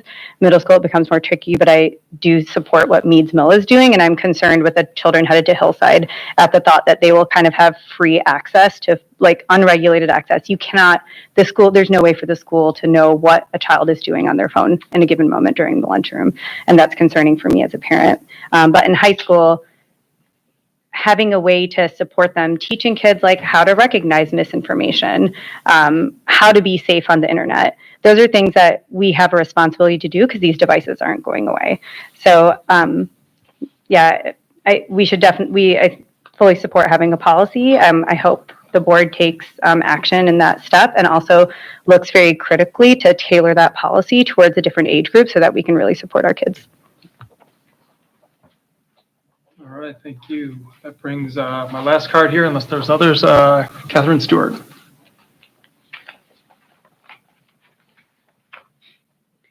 Hi there, I'm Catherine Stewart. I have a daughter who will be going into Hillside next year, and then I have two little ones, kindergarten and preschool.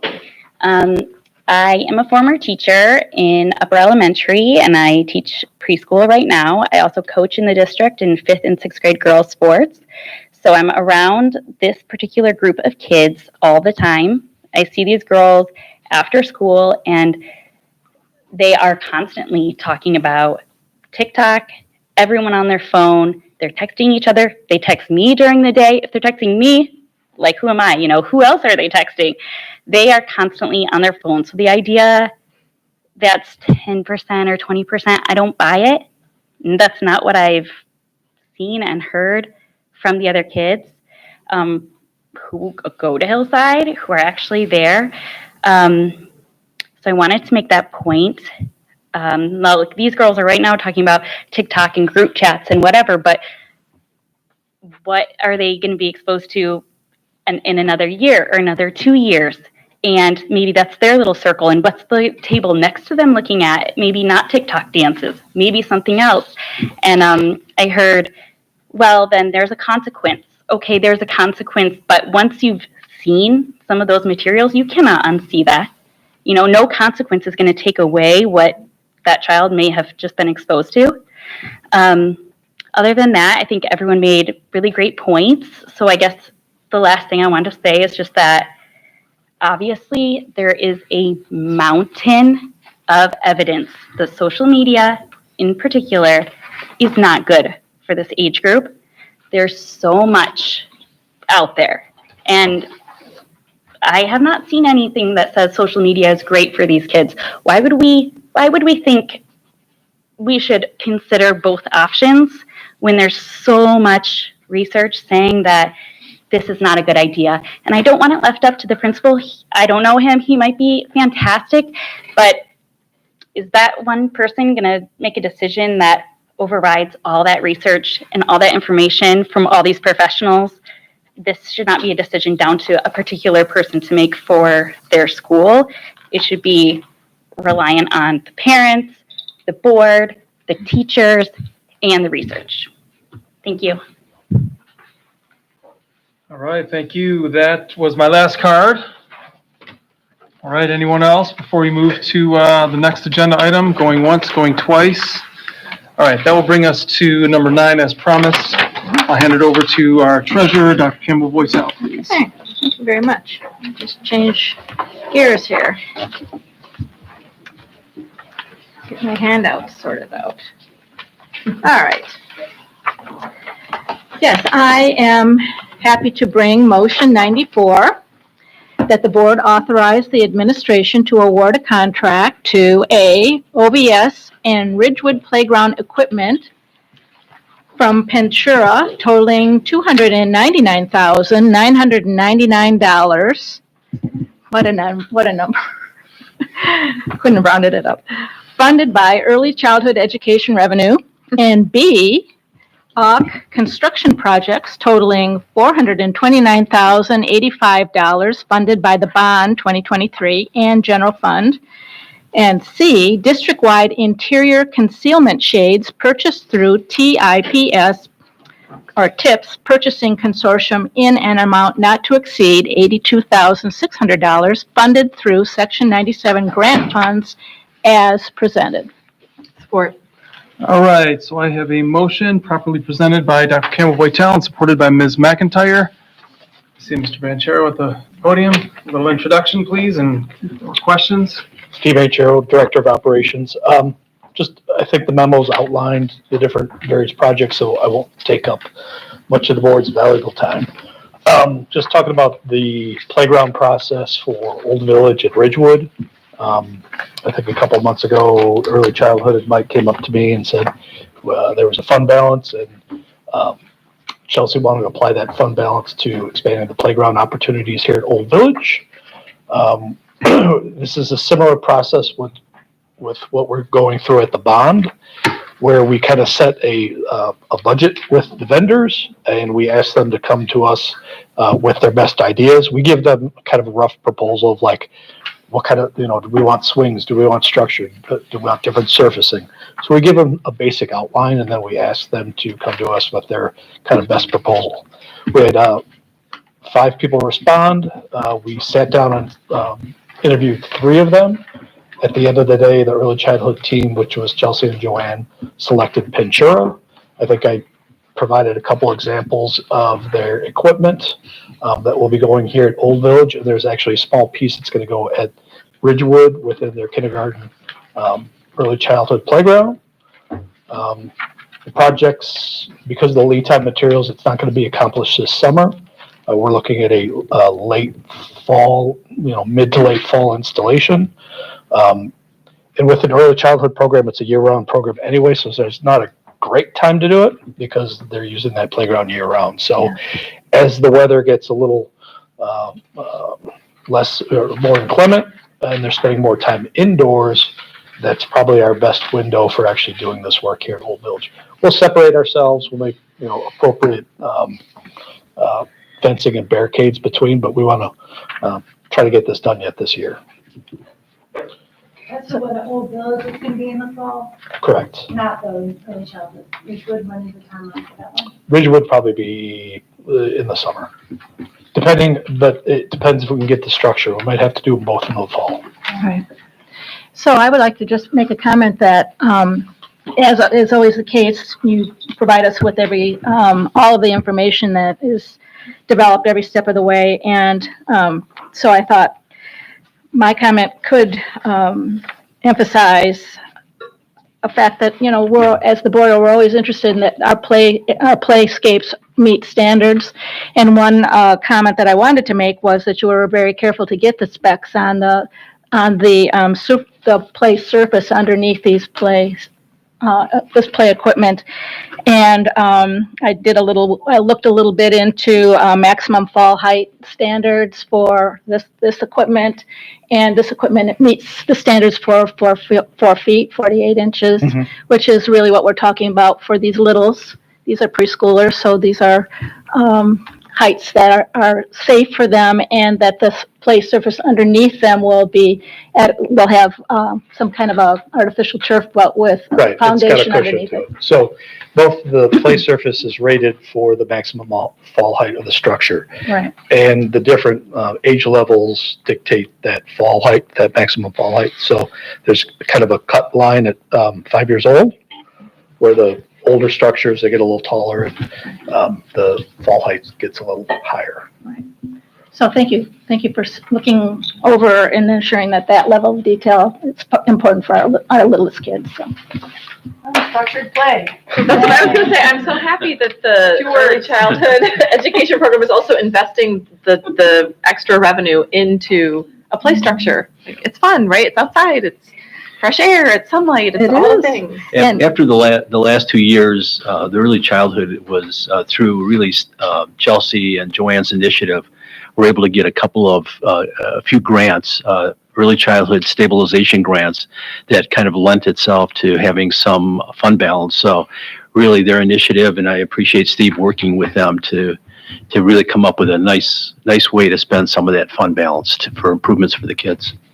And this is equipment added, so they're not taking down any equipment that is existing. So I was wondering about our old ancient but beloved swing set outside is going to still be there. Nothing's going to be replaced. Yeah, So we're that's not, good. there's a small, they want to get rid of the sand table in the corner, underneath the It doesn't shade. have sand in it. Right, well, so that's the only structure they actually want to replace here at Old Village. Okay, good. And then the sandbox at Ridgewood, right? The sandbox at Ridgewood, that's That'll be been, nice to have that. Something else. so it is we're gonna put, basically, we're gonna take the sand out, we're gonna put turf in there and put a small structure in there that's age appropriate for that area. Great. That's great. So the rest, the paving is the paving. It's, Jim's favorite bid award. You're right, we talked about it at, Jim's, we're gonna keep doing these things. I hate doing it, but we have to do it. right, roofing and paving. But there was a couple different options that were bid out, different, full depth, the mill, something in between. The alternate for the full depth, which would give us the longest life, came in within the budgeted funds, so that's what we're recommending. And then for the window shades, I think we started on this journey with Hillside trying to come up with a reasonable way, because there's a lot of glass in that building.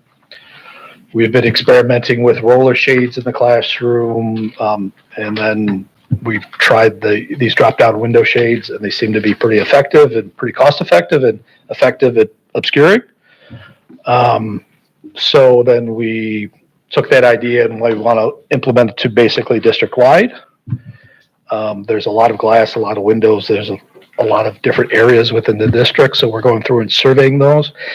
That's really a kind of a budgeted funds at this point. We think we're going to be close. It's going to be plus or minus, and obviously if we're over that amount, we'll come back to finance and the board and talk about that. But it's a pretty simple install. I think there's some photographs in the memo. Actually, that was the one thing. For some reason, the tip stuff didn't get in into the file. Yeah. Okay. So Megan, just for record purposes, can we make sure we get that added so that in the future we know that it's in here? Is there a dollar summary in your memo? We got the 82,000, but none of the backup material is in the package. Oh, my apologies. Megan does have it, and she could forward it on to you for your information, so. Yeah, I just wanted for tracking purposes that it's in the board book so that we have a reference in the future. Right. So they're obscure shades. There's one or two Velcro straps. You pull them. There's a weighted bar at the bottom. They fall down, and the idea would be to do classroom environments, just about everything from a corridor into a space. If it's not a classroom, like if it's an office space or a work area, something like that. So we're trying to cover 95% of the spaces as you're just walking down the hall throughout the district. A lot of the different schools, Winchester, they've made things over time. So we just want to maybe standardize that and get to a uniform process. One that's also being funded by a grant, but can you explain for the rest of the board what that 97 grant? Sure. Section is? Sure. So last year in the 22-23 school year, we received two grants. One was a Section 97 grant, which was exclusive for safety. We also received a Section 31AA grant, which was exclusive for mental health. Last year, the monies were actually released very late, both those two grants. So we spent very little amount of either one of those grants and basically rolled over probably about $750,000 out of the safety grant to this year. One of the biggest project we're doing with that safety grant money that was rolled over is we're going through our PA systems and upgrading those systems in all of our buildings. But we do have some additional funding, so we believe that there will be enough here to cover this particular window covering project, and then we'll use that Section 97 grant for that purpose. No, and that's awesome. The fact that we're not coming out of general fund. No, it's we're not coming general out of fund. grant. That was the only Right. piece I wanted the rest of the board to be aware of. Right. All right, any other questions for the team? Great job as always. Thank you. Thank you, Steve. Thanks. All those in favor? Aye. Any opposed? All right, That passes. Congratulations on that. That brings us to number 10. Observing, do we have any added agenda items? All right. Anybody else on that? All right. That brings us to our second of two opportunities for public comment tonight. We heard a lot in the first round. Any others? Going once? Going twice? All right. That brings us to number 12 here. Questions, comments from board members. Maybe we do. Does anybody have anything besides cell phones? Let's get those out and then talk about cell phones. All right. Nothing other than cell phone. All right. So what do folks think? I mean, there's a lot on the table. It sounds potentially, and I really do appreciate the comments from the public. This with the whole board. I think I shared this. I Yes, found you this did. also, the Forest Hills. I mean, they are, I'm sorry, Lisa. I'm sorry, I don't know if I wasn't more clear when I shared it or how I shared it. But yeah, I mean, I've known of Forest Hills. I had a long conversation with Katie McPherson about some of the things that we're facing in Northville around mental health, around social media. And Who is Katie? I'm sorry, Katie McPherson does a lot of work in Arizona. She's come to present here in Northville about technology use. She is she's part of the BARC cell phone monitoring group. She does a lot of work in Arizona around just kids and technology and mental health and all the things that we're wrestling with as well. But she is from Michigan, I believe.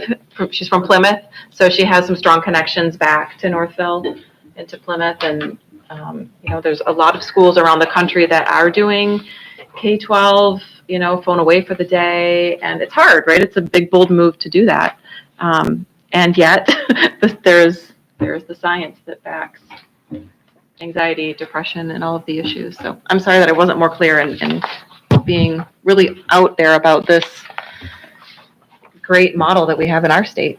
I frankly don't need to discuss it anymore amongst ourselves, but if people have anything to say, that doesn't mean I don't want to hear what you have to say. Please don't misunderstand me. I don't personally need to say anything more beyond what I'm about to say, which is I don't know procedurally how it works, but if it was a procedural option, I would like to bring forward a motion that we vote on having and implementing a policy regarding personal devices, electronic devices around what Ms. Peck presented. I would also like to put forward that we support resolutions regarding weight to 8, which I think it means 8th grade, but that doesn't rhyme.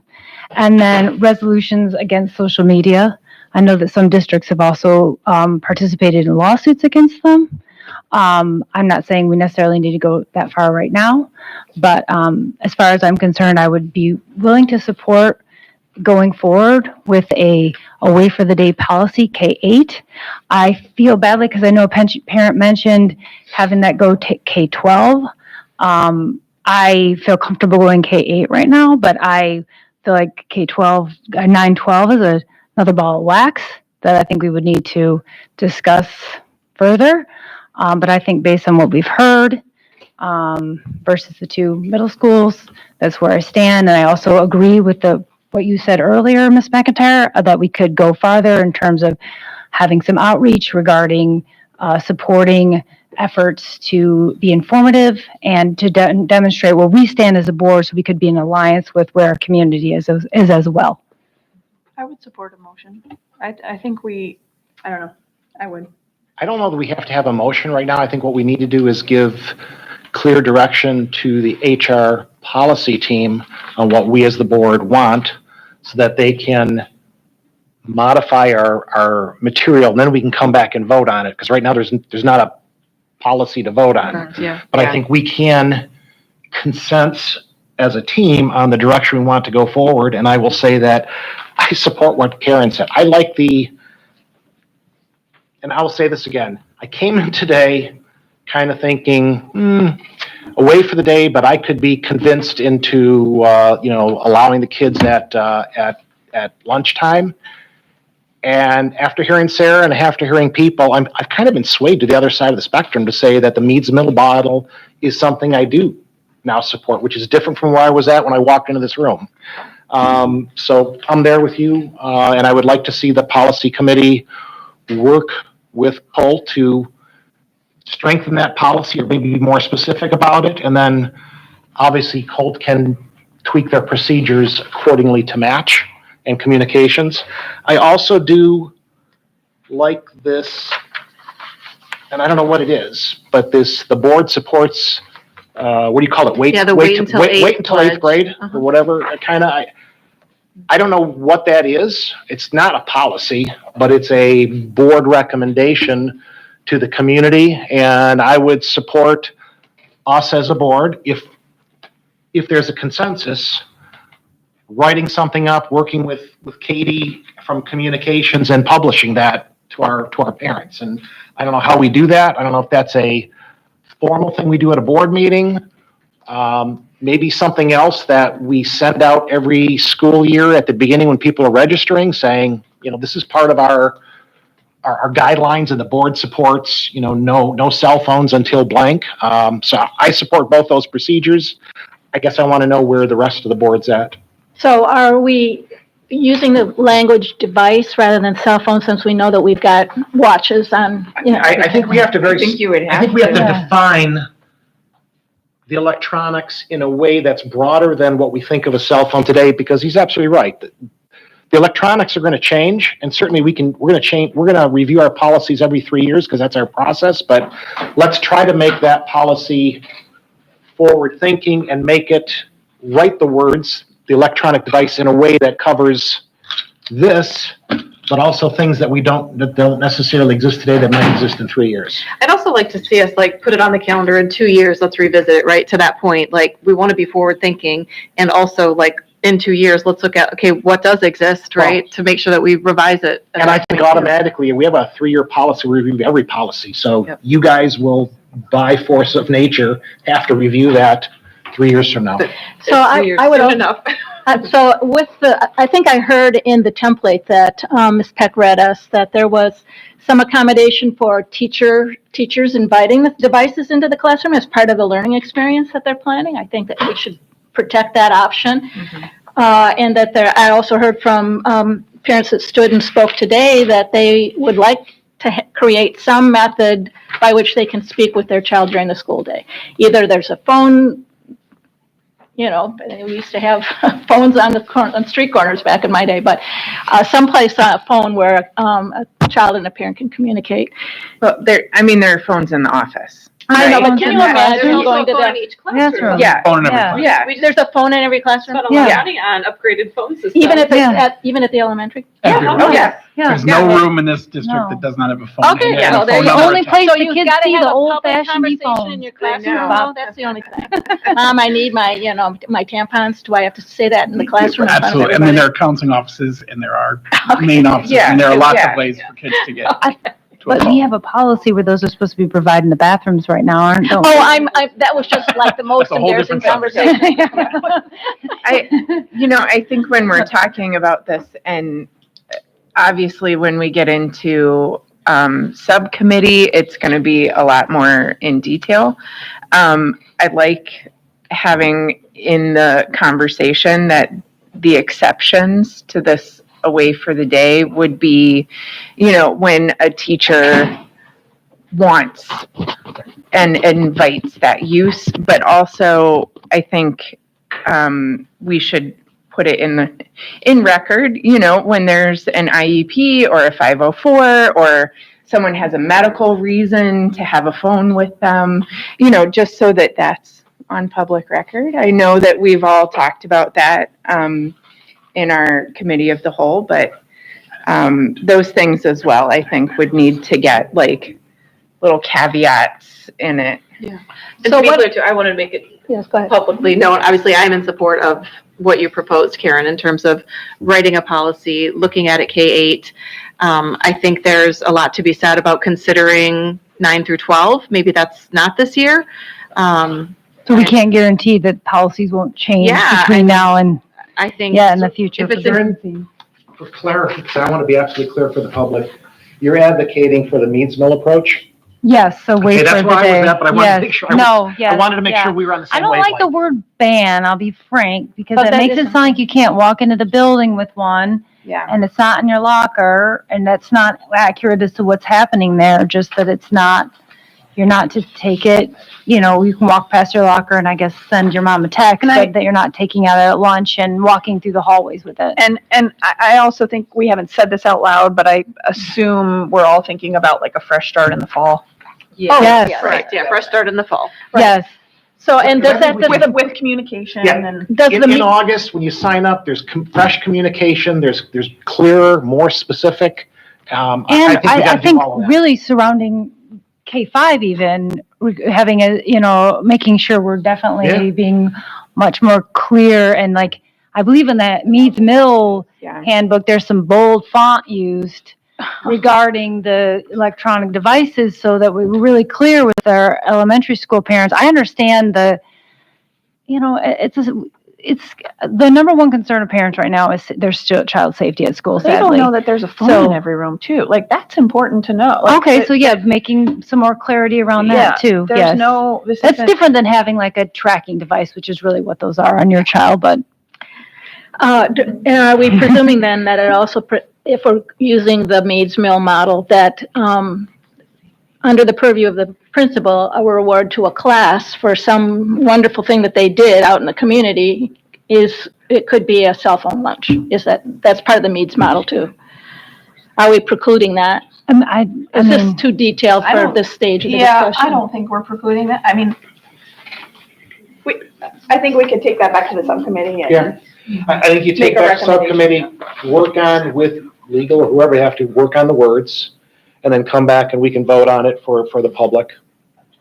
And make that an official policy and we roll it out in August or whatever time frame, RJ and the team think is the appropriate time to. When's the next policy meeting? Whenever we want to schedule it. So we're calling it a policy. I think we have communication subcommittee, right? I think that's Because there is a something policy already, that it's we. changing. No, that's not it's a new policy. There We don't have not a a specific policy. to electronic device, personal Oh, electronic that's a devices. template, that's not a policy Yeah, yet? no, it's not a. Oh, I thought it was a policy we already had. No, we don't have that yet. I think a policy is what I would support. I mean, I support, Karen, your point, support the policy of Away for the Day, Meads Mill model, but the endorsement of the Wait Till 8, the communication of the sort of like modeling cultural piece on Wait Till 8, and then a resolution saying social, laying out the social media issues. That's a good idea, do it as a resolution. There's got to be other districts or something that we could. I like this language in this policy communication piece too, per the new policy, where strongly encouraging families to not have their student bring a cell phone to the middle school in this district. I think that's. Well, but that's one of the last things I was going to say when we're done with our decision here is public, we're going to take our part and do this. But at the end of the day, it is the responsibility of parents to make the tough decisions too. So, away till 8, I mean, we can recommend all we want, but at the end of the day, parents have to make the tough decision and say, kids, you want to get a cell phone. So help us help you is what I ask. Maybe this directive to the policy subcommittee, maybe can you build in some options, right? Some bracketed language for us to consider, things to consider. Some of the options that we've talked about, the language that Lisa just highlighted in the FHPS policy Forest Hills about, encouraging one way or the other. And I think just having some options would be good for us to think about, right? Yep. Could you? Like what kind of options? That's what I'm wondering about. I don't know, I'm looking at the things that are highlighted in this one. I mean, we've talked about not allowed to carry during the day. There was some grade specificity. There was not encouraging to even bring into the buildings. I have a relationship with Forest Hill Superintendent who just retired, Dan Beam, who would have been there. I'll be seeing him with the governor on May 7th. So I'm happy to bring back any information from a person who was there and brought it forth in his feedback, and I'll share that in a Friday update. Oh, great. That's very interesting. Awesome. Yeah. Thank you. Okay, I take your point. Kind of like what we're recommending and what we're suggesting, some options. Yeah. As far as like what the communication and verbiage would be. I do think that it's gonna have to be broken out by elementary because it's a whole different being, So just in and of itself, it's going to have to be kind of clear and specified. This is what happens at elementary, and this is what happens at Wouldn't that be more like a, correct me if would I'm that be wrong, more administrative Yeah, we could take procedure? this Yeah. consequences pieces and let that be what the principals decide Mhm. in terms of consequence or dealing. But I think we can hash out those pieces. I also see on here, we're not responsible for lost, damage, and stolen devices, right? Like, I don't think we say that anywhere. So, yeah, we can use some of this we language do. as some of our recommended verbiage. We don't say that anywhere? I feel very surprised. I feel like there's Not in yeah. policy. What about the device use? Probably in Sign student off. handbook. Yeah, right. Yeah. Yeah, and we can look at that too. The Yeah, device look use at that. handbook and like the digital citizenship note Right. page. Mhm. Can you, Rebecca, did you get that piece? That maybe could we also look at the digital citizen, like the thing that we sign every year? Yep. I was afraid to have my, Acceptable use. Yep. so we'll look. Yeah, we I can think look at there are a lot of details, and that's why I'm thinking options. Think about it, and like a menu of options, that presents a. I just Menu want to be options. clear that the menu isn't not a way for the day. Like the menu is like, kind of like, what are the details of some of like storage and recommendations and pieces? Is that what we're? Yeah, it would be, the way for the day is the policy. The recommendations are just more specificities on situations. Well, I also want to make sure, I mean, even though we are not doing away for the day at the high school, I do think that the electronic device policy could kind of touch on a little bit about Giving teachers. yeah, you know, I don't want to completely The leave them backup out they just need. because we have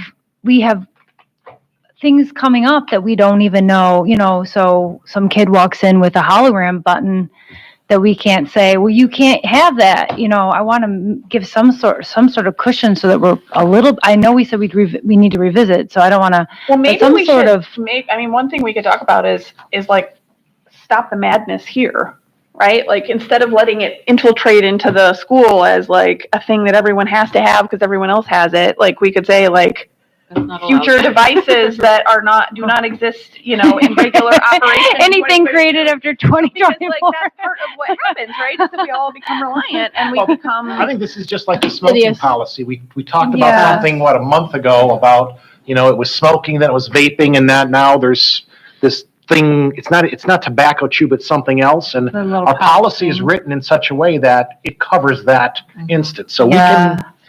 we can write the words up that it covers what we know about today and covers, communication devices that we don't know what they physically look like, but it still covers the intent of that.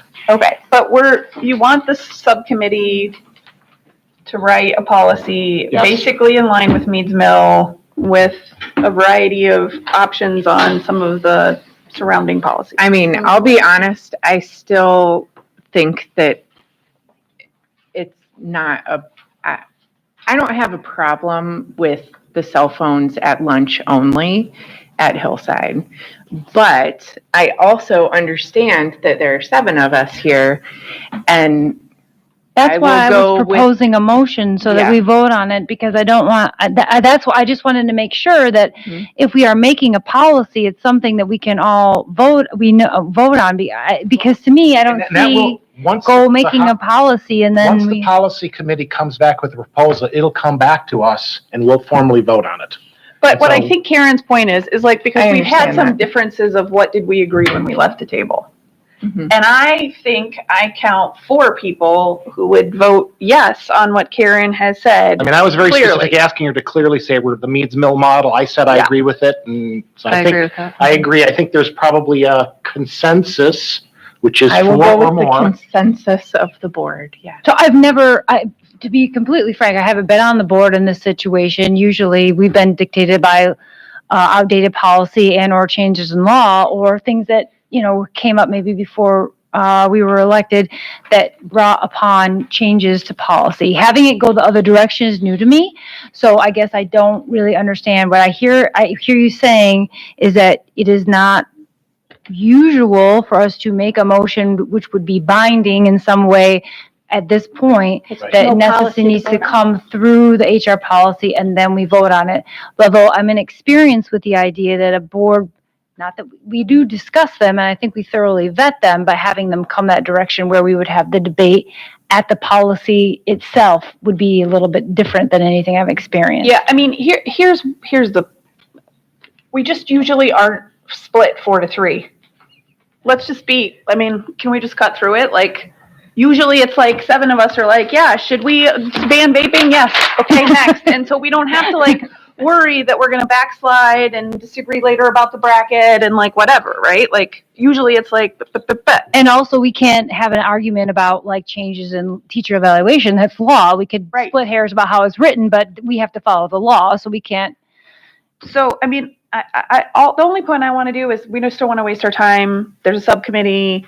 I think we have a majority of the board that says wait for the day and but I don't want to walk away and have misunderstood. How about this? I think the spirit maybe of what you're getting at is maybe like a little straw poll here where we can figure out what we're talking about, what's kind of on the table, and what we're tasking the policy subcommittee with doing is drafting a policy and showing it to us to vote on at a later time, but a way for the day that is much like or is very similar or identical to the Meads Mill policy, not in halls, not in passing, not in lunch. It's a way for the day.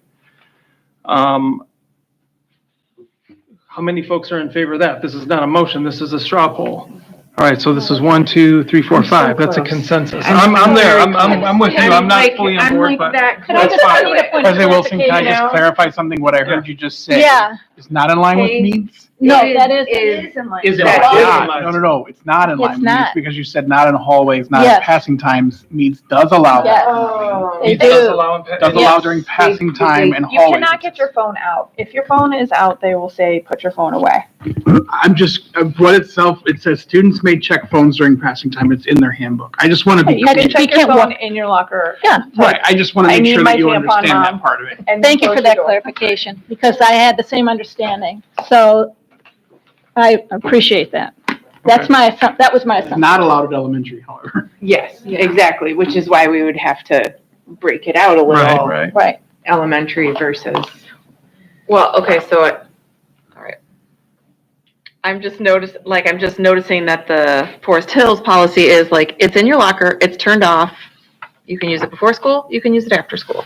I think we're softer than that, was the consensus of 5. Okay, okay. What about the encouragement not to bring your cell phone to class? Okay, I'm sorry, not to class, to school. That's not a policy, but that is a board that can be done as a resolution. I am all in on no cell phones in classrooms. Oh, absolutely. Unless the teachers Same give for me. a freebie day, you know. Or they have a project or. Exactly, yes. Okay, I'm legal right there. sanctioned, exceptions allowed. Yeah. Legal exceptions allowed. ADA, Straw poll, who is in favor of a message of encouragement, like in the FHPS policy, encouraging families to not have their student bring a cell phone to, I'm assuming is that the middle school that they're referring to? K-8, not bring it? No, we don't. To encourage or? To is that what encourage you're asking? Any of to the, not I have would their expand student that bring a to cell phone. electronic I'm not in devices. favor of that, but I'm asking who is, so No. whether we. I mean, want to- I would encourage parents to hold off. Yeah, absolutely. That's Well, why I'm that's saying, the why don't we wait till build that 8. in as a bracketed option, at least for us to think about and consider? No? It's like That's Yeah, not you're- necessarily on a your end, so policy. you're all right with That could be a resolution. Yeah, It's not Yeah. it's not a Right. policy, but it's part of our board communication though, Right. to the community around. And that's the one piece where I say back to community. Yeah, we're Parents, we can put a resolution that recommends we don't have phones until, 8.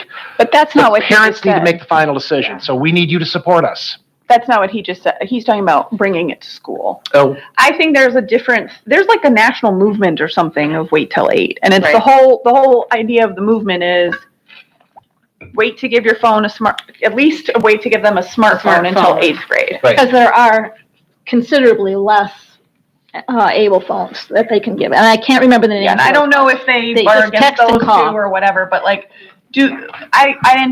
I thought that most people kind of supported the board being behind that, like, suggesting it to resolution. parents as a Yeah. resolution, Oh, yeah. working with PTAs, a message that, right? Ooh, we have, That's why I said it's more of a resolution. It's not a policy, it's a Yeah. resolution There might of be one of encouragement. these down-regulated phones that makes sense, it's got no internet connection, it's a phone call or a But texting device. that would still go under the away for the day, Yes, it would, right? Yeah. it would. Yeah.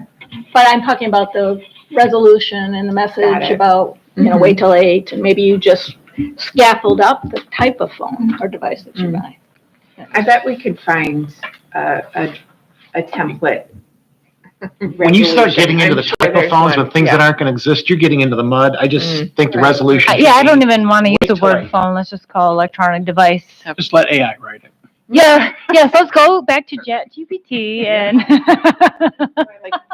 Write us the words. I think, do you guys feel like we have what we need I think based on these straw polls? Yep, I think so. Yeah. Okay. All right, anything else on that? All good? Any other questions, comments from board members that will bring us? Yeah.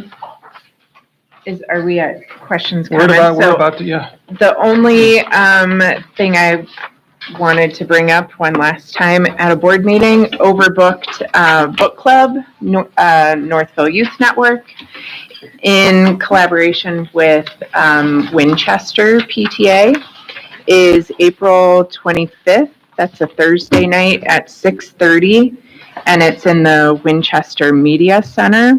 And the book is Raising Good Humans. Which I think we've been trying to do. I know, I feel like that's what our goal is all the time, It is. raising good humans. All right, anything else? Public, thank you for your comments tonight. Good meeting. I will call us adjourned at 8:42.